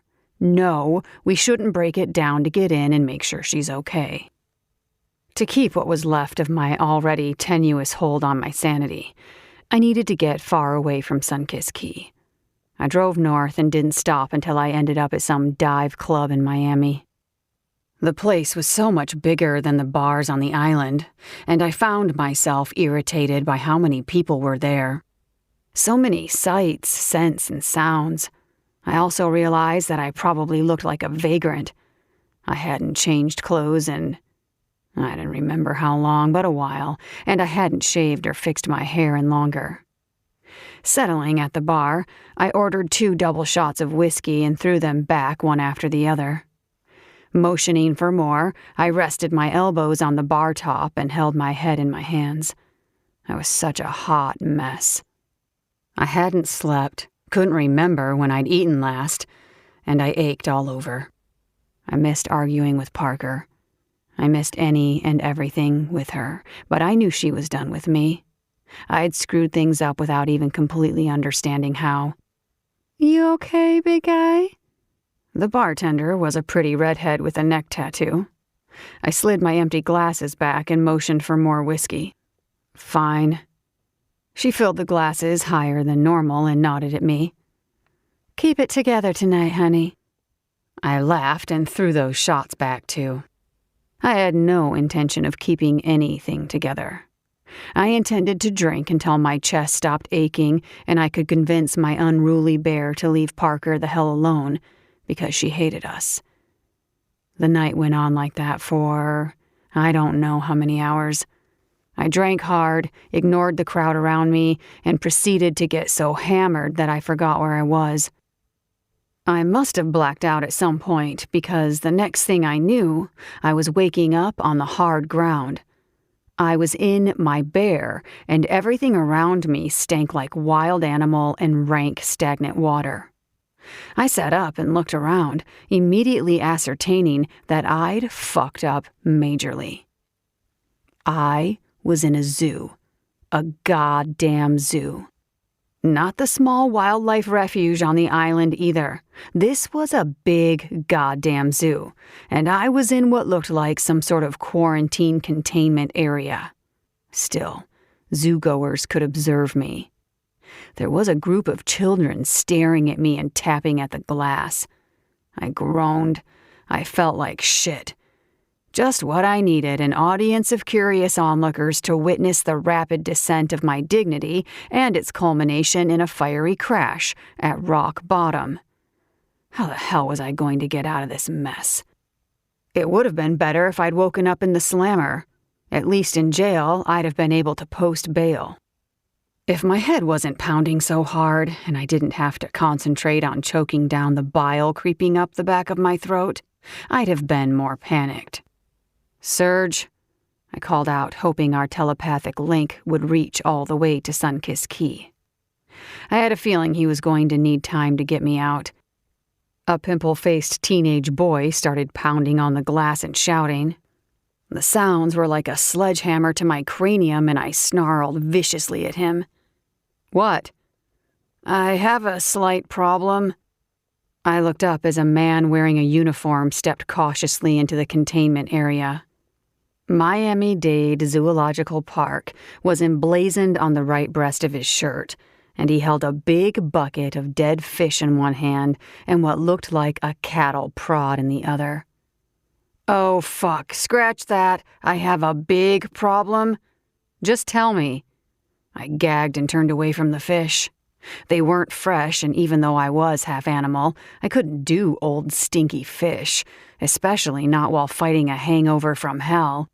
"I just woke up in a cage, no idea how I got here. Get me the fuck out." After a long period of silence, Surge came back to me. It was clear by his tone he was having a field day with this. "Fine, great, laugh it up at my expense." "You fucking jackass. I'll do what I can. Any idea where you are?" "Miami Zoo." He growled in my head, all his humor gone. "Fucking hell, Maxim. I thought you meant you were here on the island." "I'll get you out, but it may take a day or two." "Day or two?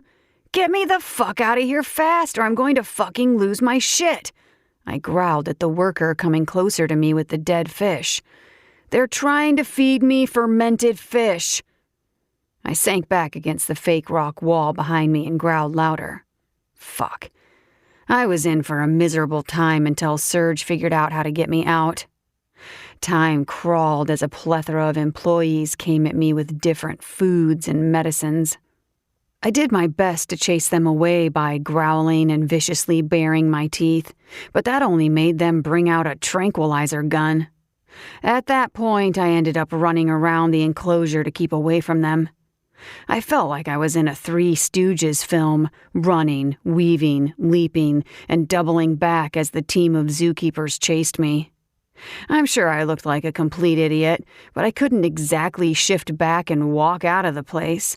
I was hungover as hell, and all the running was making me feel like death warmed over. After a while, I just gave up and let them sedate me. When they finally left me alone, I sat in a drugged-out haze and contemplated life. Had I really sunk this low? I was caged in a zoo, like a goddamn halfwit, while Parker was out there hunting herself a rabbit mate. Surge was right. I was a jackass. Instead of setting about convincing her that I would make her a good mate, that she didn't need a rabbit, I'd acted like an entitled dick and made demands that pushed her further away. Night was settling over the zoo, and the keepers had left me alone for a while. I stared up at the little bit of sky I could see. I needed to fix things. Drinking myself into oblivion had been a poor decision. Getting locked in a zoo was an even poorer one. I'd been making a lot of poor choices lately. Things weren't just going to fall into place for me. The guys seemed to think that mates always ended up together, but they were basing that on their own experiences. Maybe it didn't always work out. Maybe this whole waking up in a zoo experience was a sign that it was time to throw in the towel. No. Fuck that. I wasn't a quitter, and I wasn't going to give up on Parker. Maybe a change in tactics. Yeah, that was it. I'd utilize my tactical skills and know-how to work out some strategic, calculated moves. I could do it. I had to do it. Life without Parker wasn't an option. Not anymore. The thought of going back to the emptiness of sleeping with nameless, faceless women every night just to try to ease the hollow ache inside and keeping every one of them at arm's length made me want to retch. There was only one woman I wanted, and I wanted to get as close to her as possible. I had years of training to fall back on. I just had to tap into my skill set. Step 1. Analyze past and present tactics and pinpoint failed tasks and maneuvers. Shame settled over me as it dawned on me that I hadn't really done anything at all to win Parker over. What had I offered her? Just me. Like that should make her drop everything and run into my arms. No wonder she called me a Neanderthal. No wonder she was still looking, still going on dates. I hadn't made much of an effort to get to know her or to determine what she liked and cared about. Step 2. Formulate a new tactical mission that removes and eliminates all enemy forces. I had to fix things and convince her that I was worth her while, that I was worth her changing her life's direction. For that, I had to put in an effort to learn everything I could about her, find out her likes and dislikes, what makes her tick, prove to her that I would make a good mate. No, the best mate. Step 3. Implement newly formulated tactical mission. And I would, as soon as I could get my furry butt out of the zoo. Chapter 23. Parker. She's drunk. Layla laughed and pulled my glass away from me. I am too, actually. Yeah, you're both pretty far gone. We didn't need an announcement to notice. Penny shook her head. I suppose Paige and I have some catching up to do?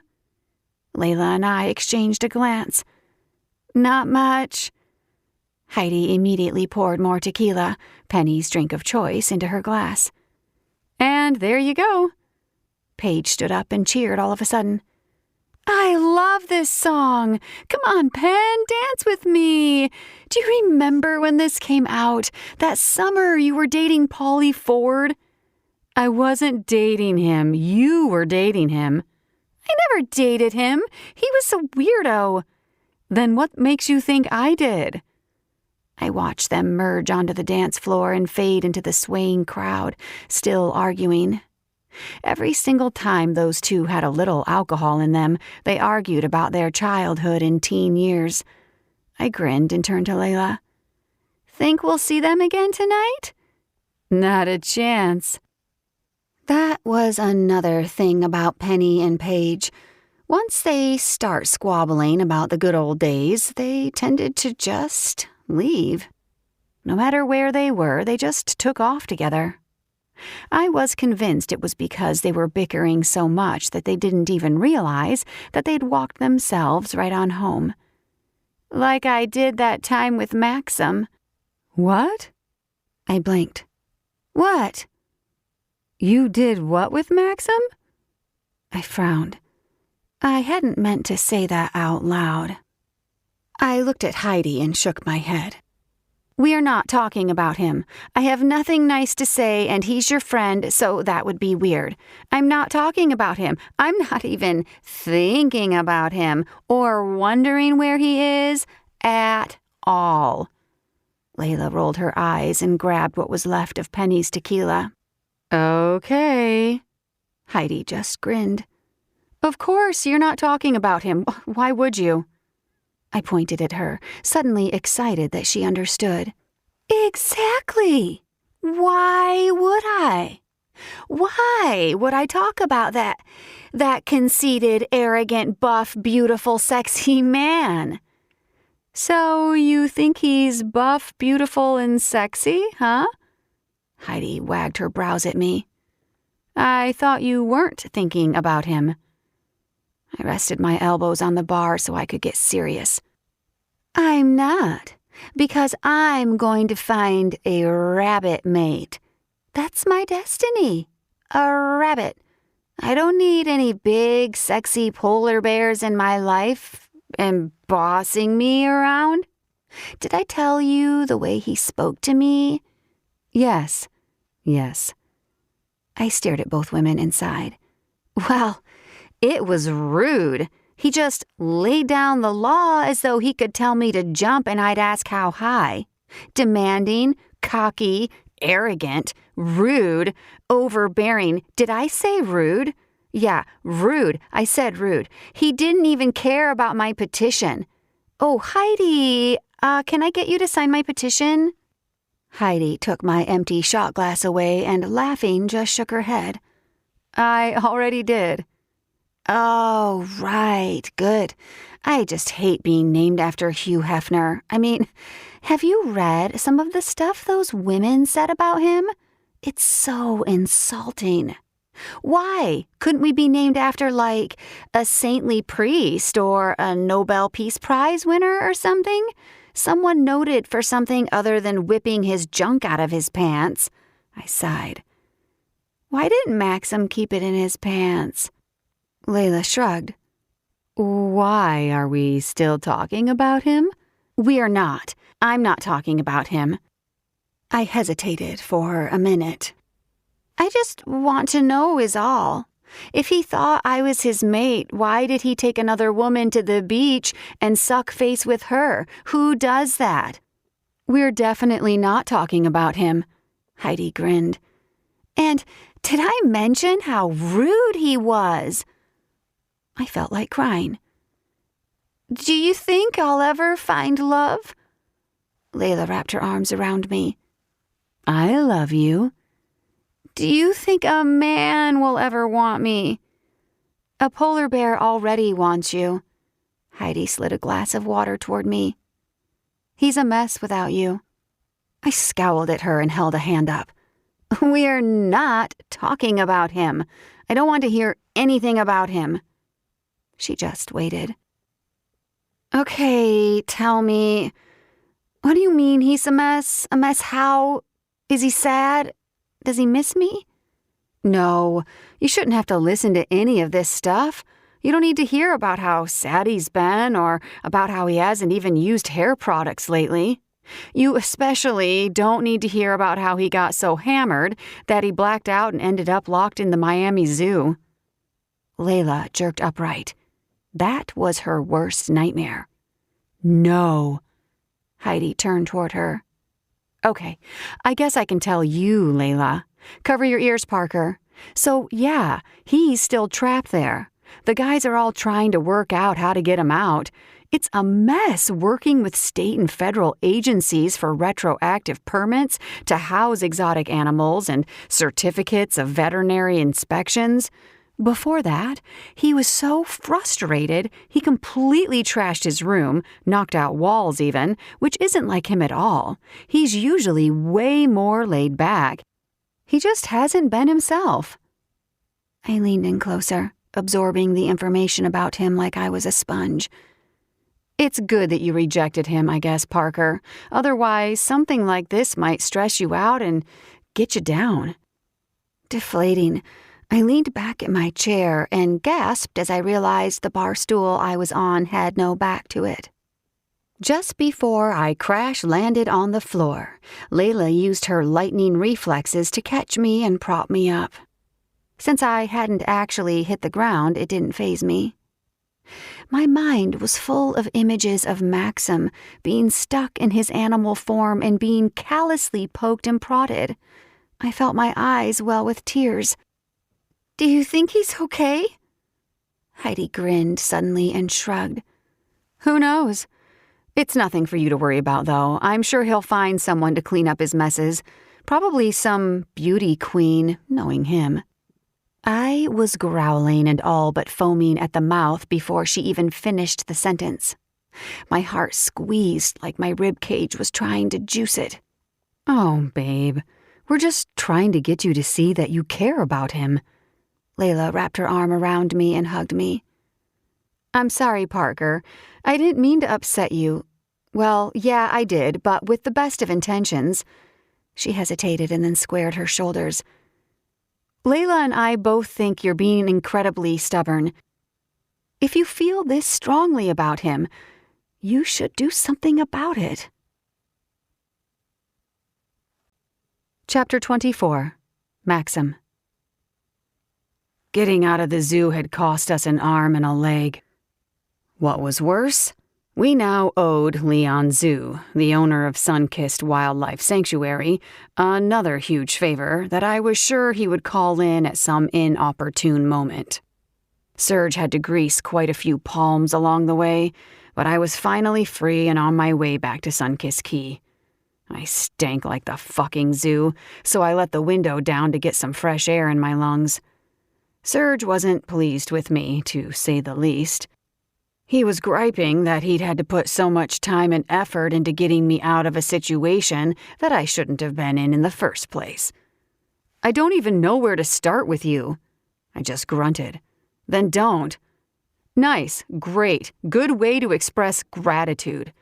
He swerved around a slow car and glared at me. "Look, I get that you haven't been yourself lately, what with dealing with all the mate stuff, but the truth is you've been acting like an overgrown cub lately. In fact, you've been a dick since we got to this island. You're not the only one that was uprooted and sent here. Newsflash, we're all in the same boat."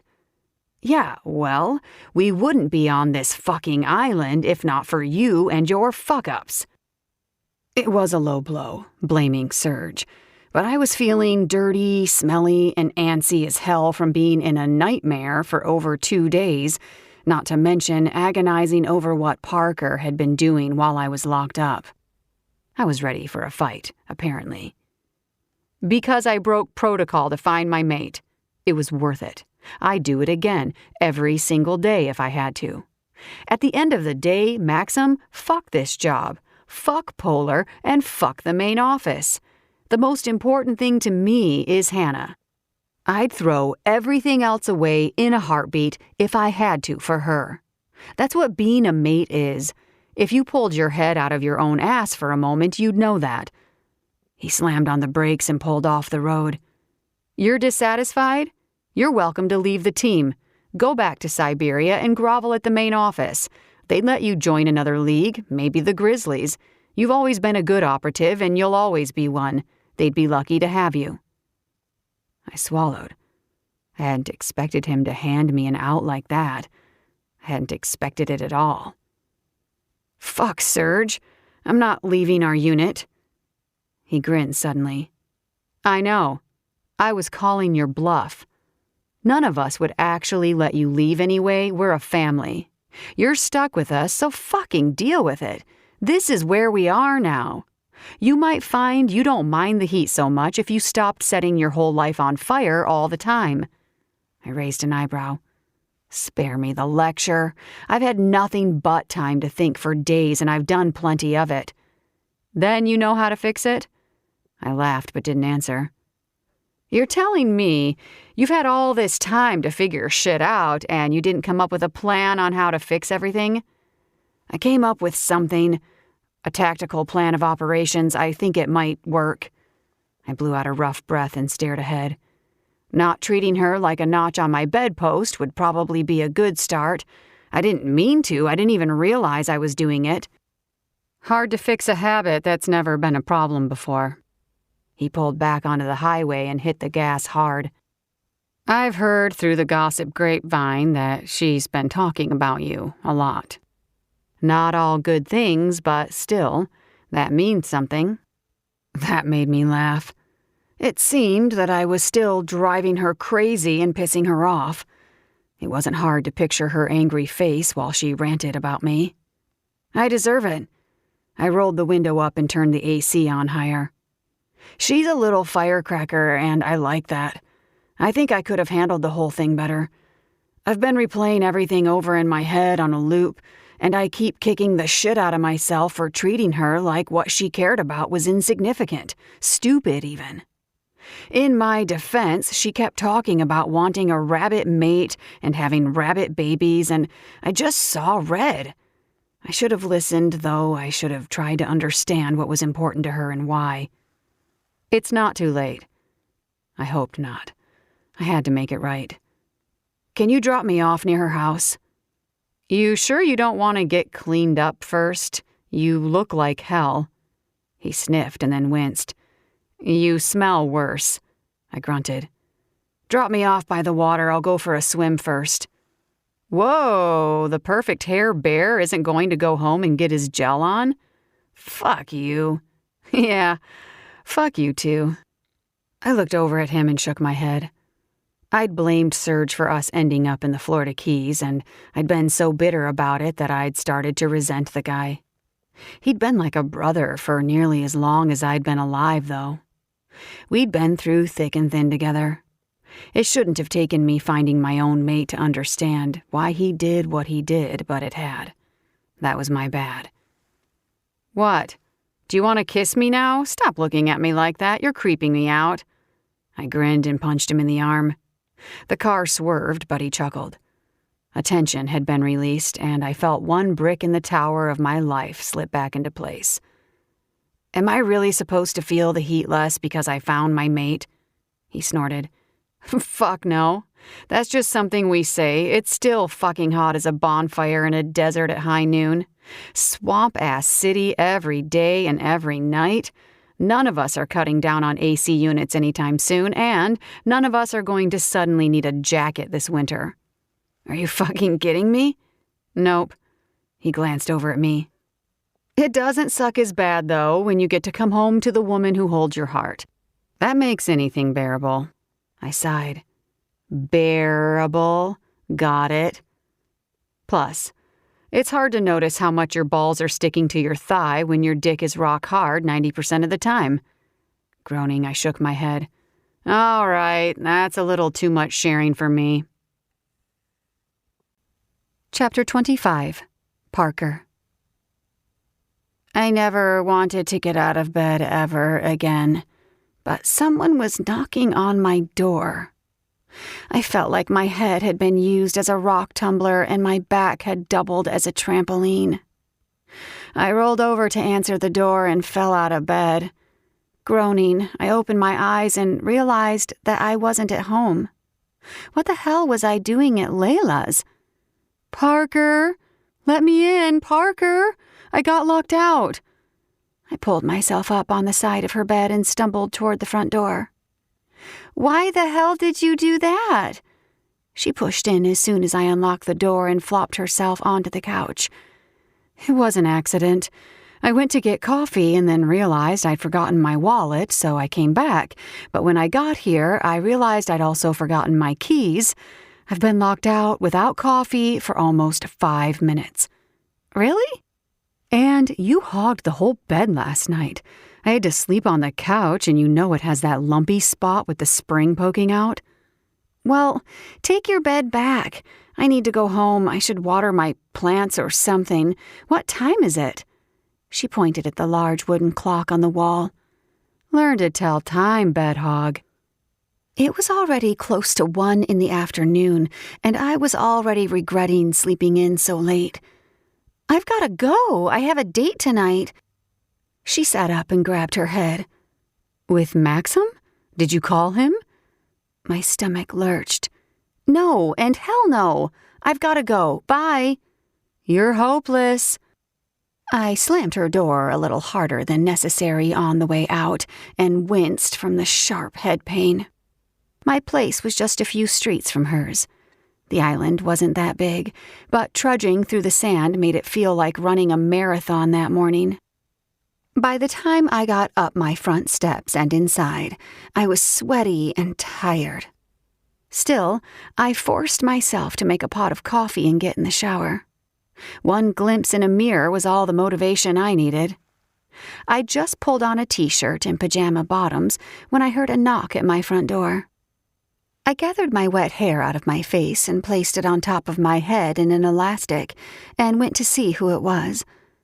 Before I got too close, the smell of pine forests and spiced oranges gave him away. Maxim. I'm not here to fight, Bunny. His voice was subdued, calm, almost like he wasn't even the same person. What had they done to him in the slammer? My heart raced. I opened the door, almost expecting to see a broken, beaten man. Clearly, I had watched Shawshank Redemption one too many times. Maxim looked weary and a little rougher around the edges than normal, but he was still Maxim, handsome, devilish, and with a smile that was like a permanent dare. His hair was mussed and he hadn't shaved, but he looked good. And he wasn't wearing a shirt. His low-slung shorts were damp with ocean water. I could smell the salt on his skin. "Hey." I swallowed a lump of desire and emotion. "Hey?"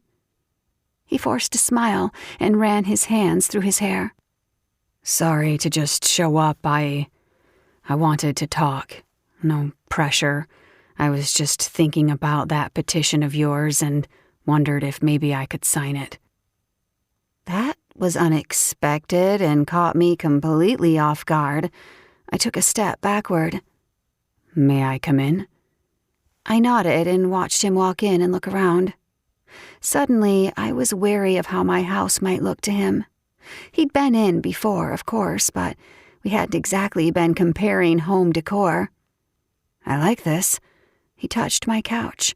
"Looks comfy."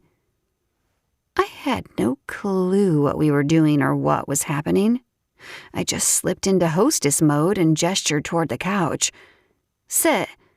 Do you want some coffee or tea?" He nodded.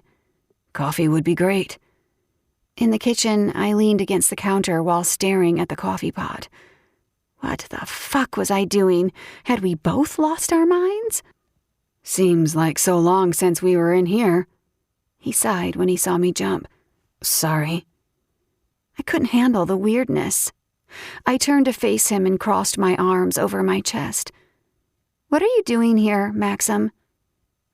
Your petition. I want to hear about it and sign it, the way I should have the first time I saw it." I shook my head. "What are you really doing here?" "Apologizing?" "Maxim." "Even if you don't want to hear it, I need to say it. I'm sorry. I shouldn't have been such an arrogant dickhead to you. What you care about is important to me. It truly is. I should have signed the petition and listened to you about why it's important. Maybe then I could have understood more why you have your heart set on another rabbit so much." I looked down at the floor, not sure what to do with him. "I'm sorry for being a jerk to you. I like arguing with you. You're a spitfire and don't take any shit from me. For some reason, I love that. But I was an asshole." My stomach twisted. I was an asshole, too. "I wish we could have talked like this before. It could have saved some headaches." "Are you okay?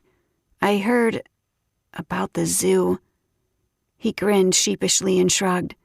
"Yeah, not exactly my finest hour, but it gave me time to think." I wanted to do things I had no business doing, like hug him. I felt like he could use one, and if so, I wanted to be the woman who gave it. Seemed I couldn't handle Maxim being a decent guy who wanted to talk to me. He was like my kryptonite. "Maybe we can talk more. I'm wide open tonight if you want to go out to dinner or something." Reality hit me, and I turned back to the coffee pot. I figured a fight was coming. I'm busy tonight. I have plans." I didn't say it, but I was pretty sure he assumed that plans meant I had a date. If so, he was correct. There was silence for a beat, then he cleared his throat. "I hope it goes well." His voice was strained, and it was obvious that it took a lot for him to say that. I jerked around, ready to fight, or make excuses or justifications, but he was already gone. He was just letting me go out with some other guy? He wasn't even going to protest? Or show up and ruin it? My heart sank. He was giving up on me, and I couldn't blame him. Chapter 26. Parker. I was miserable. My date, Tom, was a nice rabbit with nice manners and a nice sense of style. He had nice, normal-sized, stereotype-breaking teeth and a decent amount of smarts. He was a doctor. He also was attentive enough to know that I wasn't the least bit interested in him. He stayed through dessert, though, no matter how awkward it was that my eyes were magnetically drawn to the door throughout the entire meal, and that I was desperately waiting for a certain someone to stomp through it and chase Tom off. Even the waiter at Tuna's seafood house was eyeing me like I was pathetic.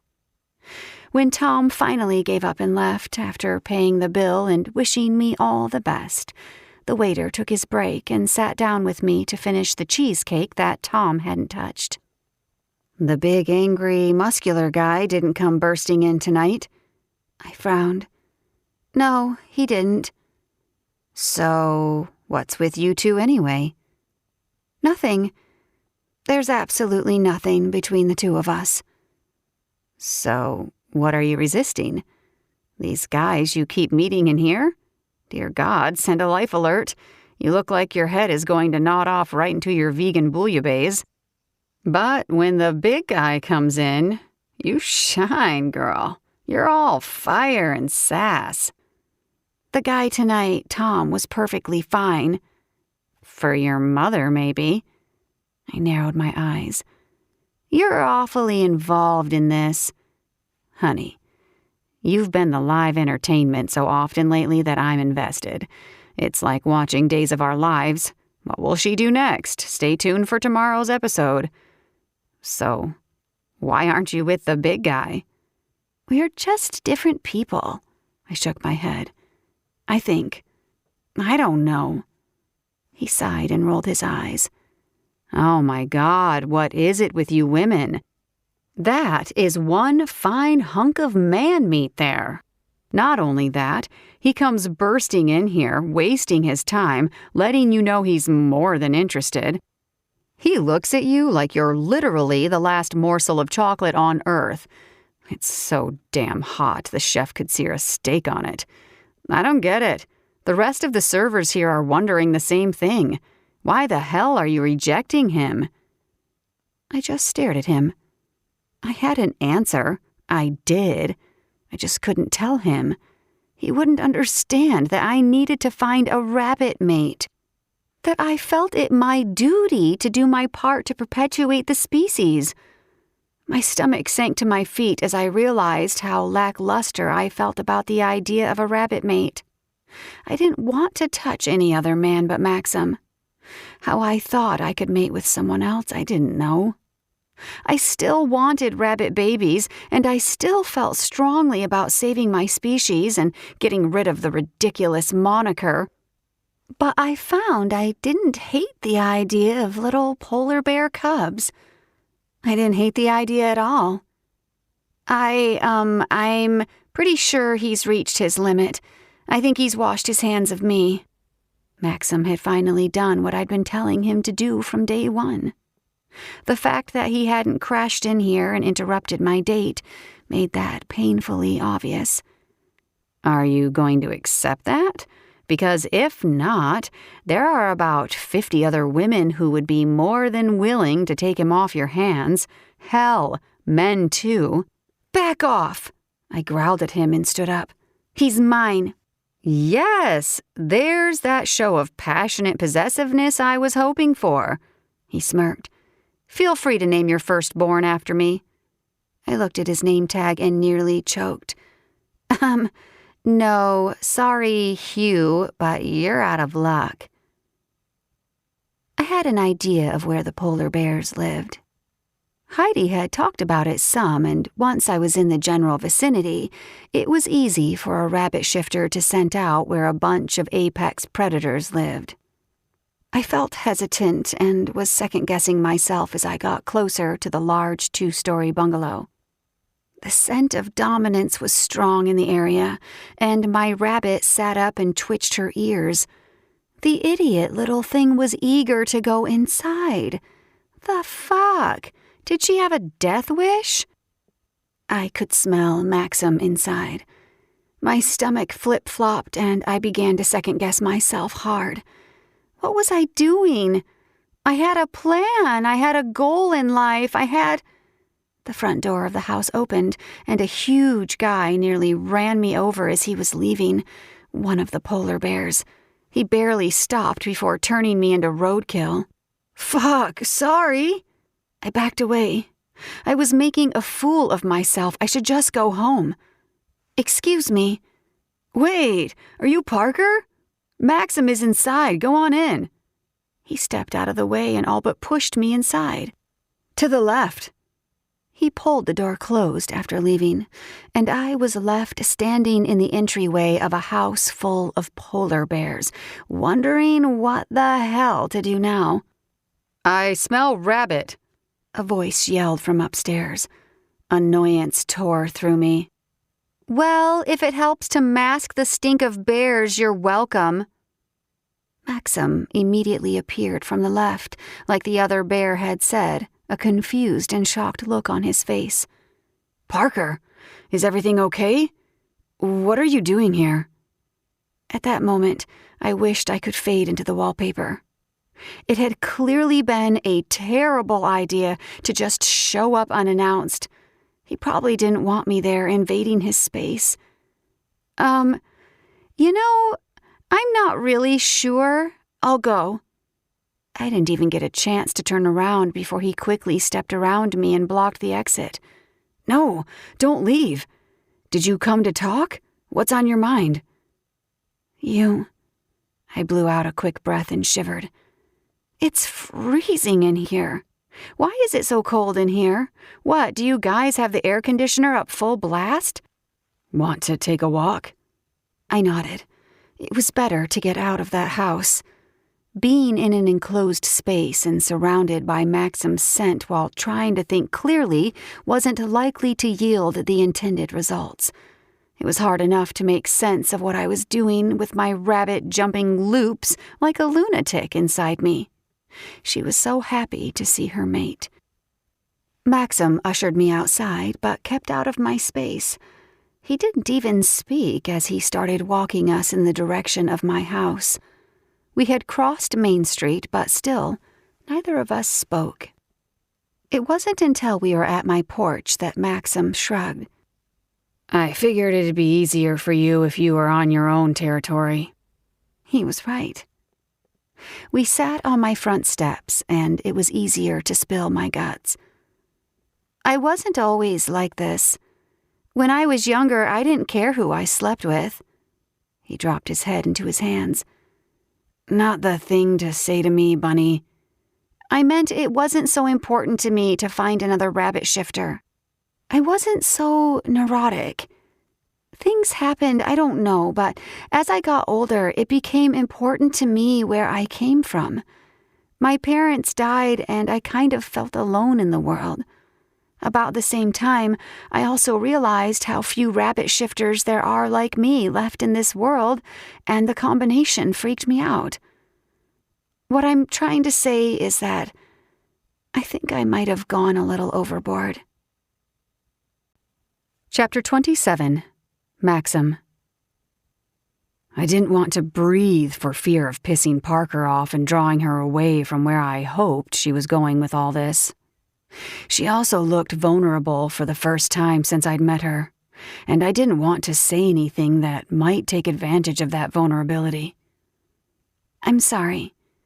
She turned to face me and rested her hand on top of my thigh. "I got carried away.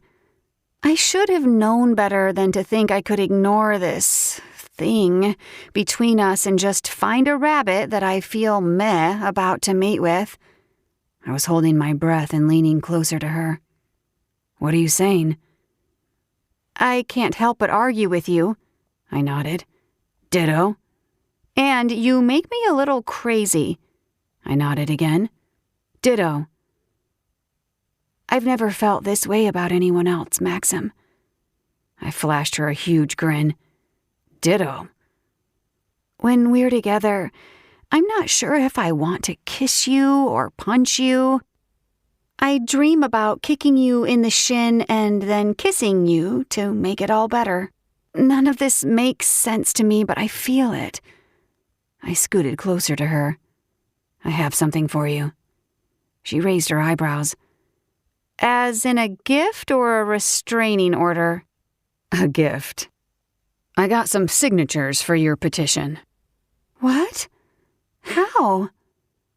I grinned, feeling hopeful. Half coercion, half seduction. When her lips turned down, I leaned forward and pecked a kiss on her sweet lips. She pulled away and shook her head. "What do you mean?" I made all the guys help. We got topless on the beach and begged women to sign. The men we threatened. I pulled her closer. I have a stack of pages at the house. 3,229 signatures. You're not going to have that name attached to you anymore. Not if you don't want it. Her eyes filled with tears. 3. That's over 2/3 of the population of Sunkissed Key. You did that for me. And for our future children, so they can be named after someone else.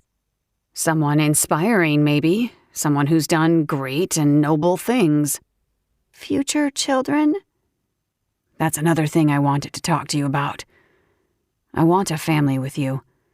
I want everything with you. I never wanted any such thing, never even thought about it, until I met you, but I do now. And if it's important to you to have little rabbits, we can do that. I looked it up. There are ways. There's artificial insemination with a donor.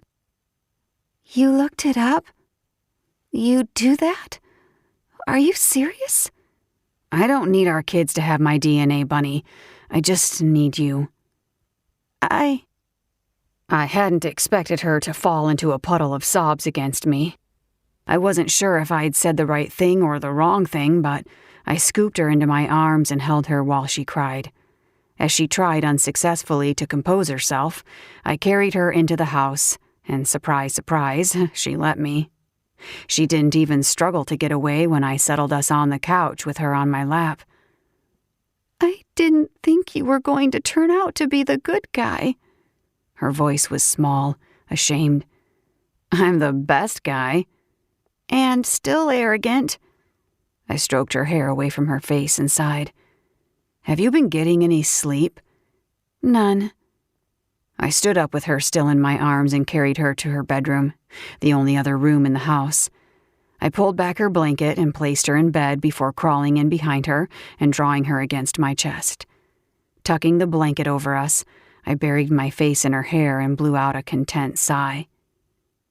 What now? She wiggled against me, her little body butting up perfectly. I grunted and gripped her hip to keep her still. Just rest, Bunny. You need some sleep. But... I held her tighter. Sleep, little bunny. She sighed, but her body relaxed against me almost instantly, and within seconds she was fast asleep. I smiled into her hair and let myself relax. It had been so long since I'd been able to fall asleep without feeling like there was a deep, empty hole in my chest. Having my mate in my arms filled that emptiness. I fell asleep nearly as fast as Parker, and for the first time since meeting her, slept hard. At some point during the night, I came awake with a start to the feeling of Parker sliding down my chest. She stopped only when she got to the top of my pants. Bunny? She looked up at me and gave me a slow smile before sitting up and pulling her top over her head. She unhooked her bra and tossed it aside. I had a dream. Wide awake now, I reached for her, but she pushed my hands away.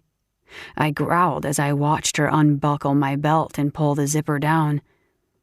In my dream, you told me that you'd gotten my petition signed and that you'd be willing to have rabbit children with me. Even more, you told me you wanted to have a family with me. Long term, big commitment, children and family. Her voice broke as she got emotional, but she blinked it away. Only me? For the rest of your life? I sat up, ignoring her attempts at being in charge, and flipped her over so she was under me. Staring down at her, I grinned wickedly and shook my head. I don't know how fate decided that I deserved a woman as fine as you, but I'm not asking questions. It's you and me forever. I'm all yours, Bunny. I'm all yours, too. I dipped my head and kissed her. Mine. She arched her body into mine and batted those beautiful amber eyes at me. Are you going to do something about it? I've never heard of a shifter male bringing his woman home to nap. My bear growled from within me, rising to the challenge. Is there ever going to be a time when you don't push my buttons? Doubt it. Can't handle it? I extended my claws just enough to rip through her jeans and panties, taking them off in one swipe. Having her bare in front of me, I sat back and marveled. Spread your legs. She kept her thighs closed and narrowed her eyes at me. Those were expensive jeans. I gripped her thighs and pulled them apart, exposing her sweet sex to my hungry eyes. She hissed at me and tried to squeeze her legs shut. I just smirked, watching as she struggled in vain against me.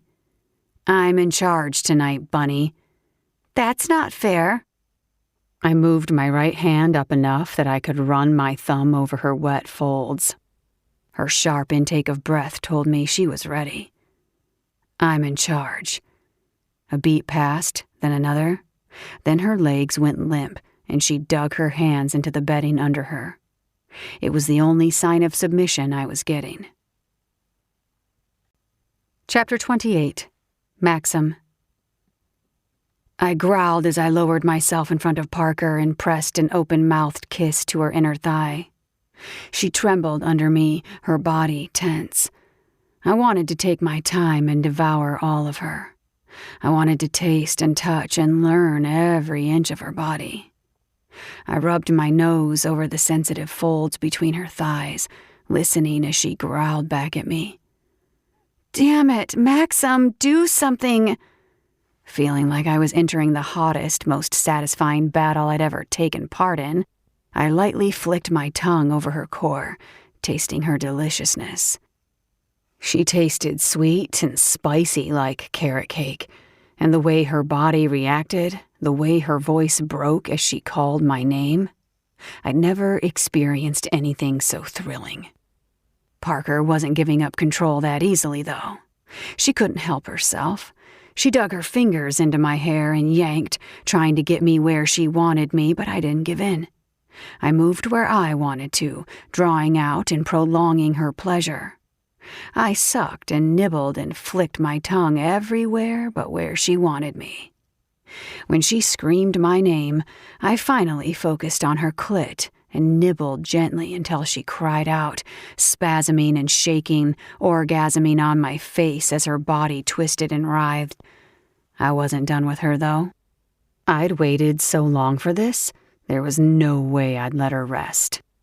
I dragged my shirt over my head and tossed it away before sitting back on my knees to work on my pants.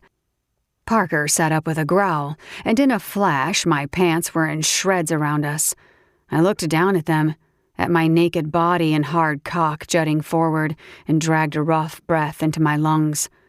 My little mate wasn't anyone's sweet little innocent. She was just as rough and wild as I was. I had a feeling my little bunny just might kill me before the night was over. If so, I would die a happy man. More. I swore and grabbed her to me, kissing her passionately. I wanted everything with her and wanted to give just as much of me back. She was a lovely contradiction of sugary sweetness and stinging bite, curvy and soft, but with plenty of nails and teeth. She sank those teeth into my chest and raked her nails over my back, heightening my pleasure. Desperate and starving for each other, we were both just as fevered and just as needy as the first time we'd tried this in her kitchen. I spread her thighs and slid into her in one solid thrust. She screamed and pulled at my hair before arching her back and rolling her hips. "Fuck me, Maxim." She stretched out under me like a fucking siren, luring me to my death. There was no going back from her. There never was, and I was all in. I pulled out of her temporarily and flipped her over so she was on all fours before slamming right back home.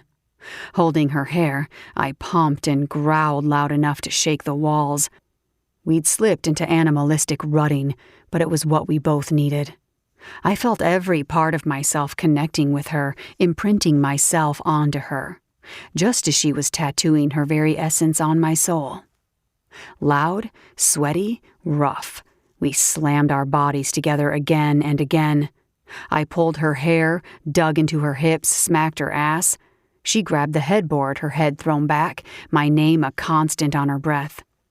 When I felt her body start to constrict around me, I tried to hold back, but feeling her come undone under and around me was too much. I brushed her hair off her shoulder and sank my teeth into her neck, marking her as mine for all the world to know.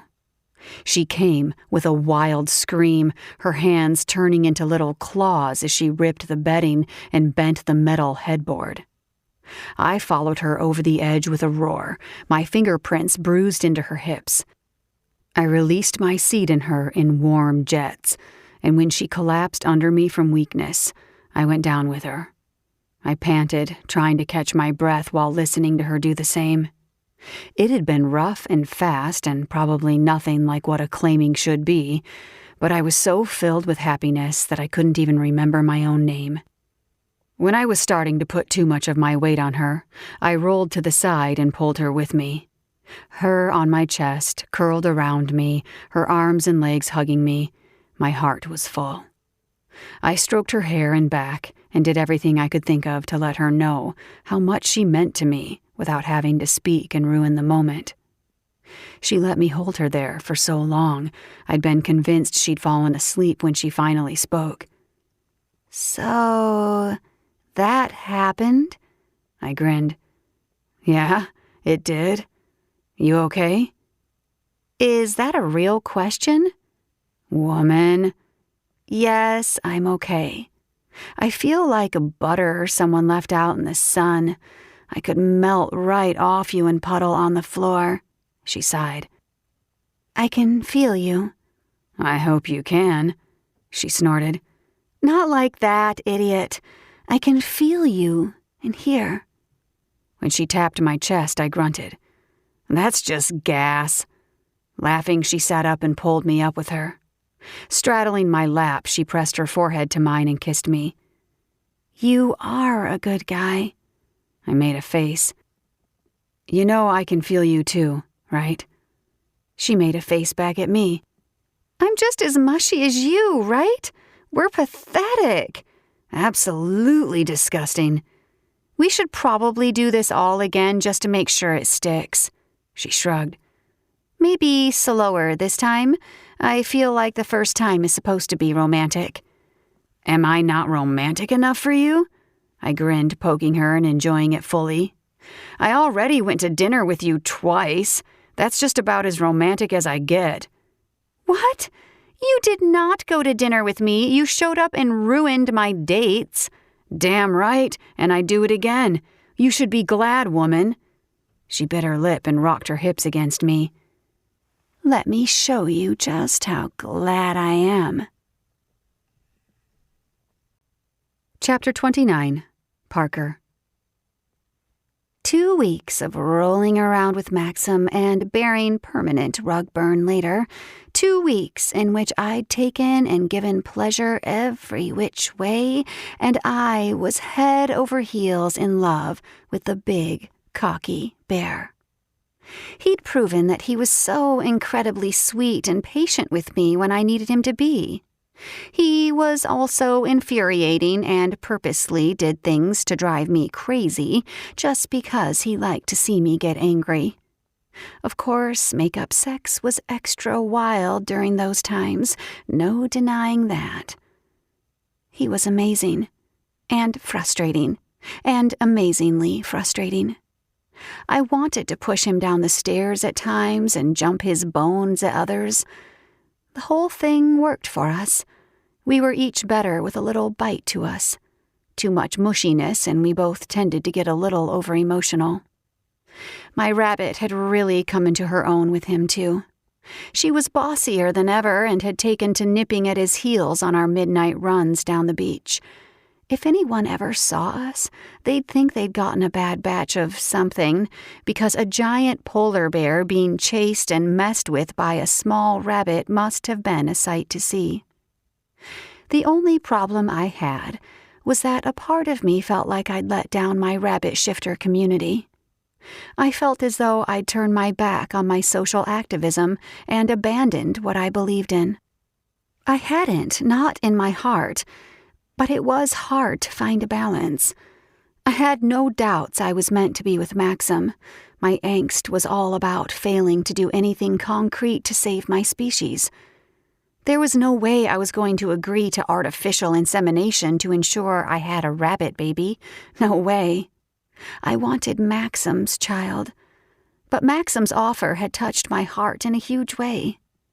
Knowing that he was willing to honor me enough to do whatever it took for me to have a rabbit child, even if it meant that he wasn't the biological father, was selfless. I didn't want that, though. Fate did a pretty good job of pairing us up, and I would let fate handle our future as well. Whatever was supposed to happen would happen. If our kid was a rabbit, I'd be over the moon, but if it was a polar bear, I'd be equally as happy. I still wanted to save rabbits, and after racking my brain, I thought I had come up with a pretty good way that combined my activism with a new business idea. It was something I'd been giving a lot of thought to. A way to make a difference without me having to buy rabbit sperm. You're deep in thought. Layla pulled back the palm leaf from my hiding spot in Latte love and grinned at me. You picked a pathetic leaf today. I spotted you right away. I smiled at her and shrugged.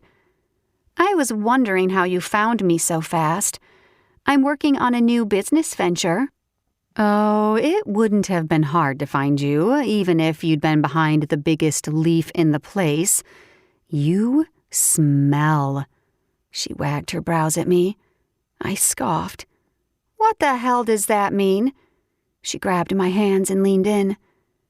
My nose is working better than ever today. I can smell you so clearly. Oh, gross. You smell like rabbit, polar bear, and a little something extra. She winked when she said that last part, and her smile stretched wide across her face. That little something extra is going to make me cry. What? My heart leapt to my throat, not sure if she was hinting at what I thought she was hinting at. You didn't know that you're pregnant? I screamed, full out, blood-curdling, send people scrambling for cover. I screamed and then jumped up, knocking over the puny potted palm and scaring everyone in the place. No! Layla was right there with me. Yes, you're pregnant. I screamed again and grabbed my hair. Holy shit! Holy shit! Layla clutched at her chest. I'm going to be an aunt. I laughed. I'm just so excited. I'm having a baby. You're sure? You're absolutely sure? She nodded, tears in her eyes. I'm sure. You're having a baby, Parker. I'm having a baby, I gasped. We're having a baby. I have to go find Maxim. Wait, what about this super important new business venture?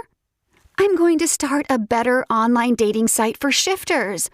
I hugged her hard. I'm going to match other rabbits together. That'll be how I make my difference with my own species. Of course, it's for all shifters, not just rabbits. I'll match any kind of shifter, but it's going to be updated and nice, not some sleazy hookup site or something that shifters balk at. Online shifter dating, huh? Layla smiled brightly. Okay, I'm game. Sign me up. I have to go. I'll tell you more later. I ran out of there like a maniac and went straight to the P.O.L.A.R office. I'd been to the office plenty of times since mating Maxim, and I'd met all the other women mates and found myself excited to tell them too. Maxim first, though.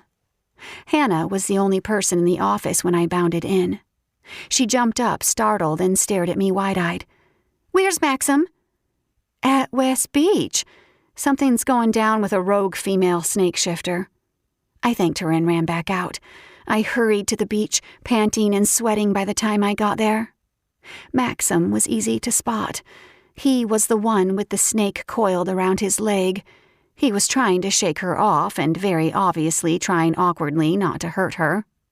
I didn't think twice about running straight to him, grabbing the head of the snake bitch and squeezing until she let out an awful hiss and let go of my mate. She was fine, just a little shaken, but whoever it was would get an earful from me later. "What the fuck are you doing here?" I put my hands on my hips, still holding the snake a little too tightly, and scrunched up my face at him. "Is that any way to talk to your pregnant mate?" He stumbled. "What?" Serge came up beside us and cleared his throat. "Maybe you should drop the damn snake, Parker." "Yeah, and you guys out here cursing in front of me, that's got to stop." Serge looked confused. "The cursing?" "Yeah, you boys are going to have to watch your language now." I cocked my head. "'Cause of the baby." I rested my hand on my lower abdomen. Serge's eyes widened. He looked at me and then at Maxim, who was grinning from ear to ear like a fool. "You're pregnant?" "I'm pregnant." Maxim grabbed me and yanked me into his chest, and as he did, I tossed the snake at Serge. It immediately locked itself around him. "Are you sure you're pregnant?" "How many times are you going to ask that?" I grinned. "Yes, I'm pregnant." He lifted me in the air and buried his face between my breasts. "I'm going to be a daddy." "Someone should really help Serge," Alexei shrugged. "But congrats, kids. I can't wait to be an uncle." I wrapped my arms around Maxim's neck as he peppered me with kisses. I'd never been happier in my life. My future wasn't unfolding exactly as I'd envisioned it. It was so much better. Maxim was the best mate I could have ever dreamed of, and we were beginning to grow our little family, while Serge was slowly getting eaten by a snake. Serge was getting eaten by a snake. I gasped and pushed against Maxim's chest. "Max, you better help him." He grinned down at me, refusing to release me from his grasp. "Nah, those guys can handle it. I'm taking my pregnant mate home for a little alone time, just the two of us." Then, smiling at one another, we both corrected his statement at the same time. Just the three of us. Thank you for listening. This has been Tactical Bear, Shifter Romance, Polar Book 4. Written by Candace Ayres, narrated by Maeve York, published by Lovestruck Romance Publishing. Stay tuned for Book 5 in the series, Royal Bear.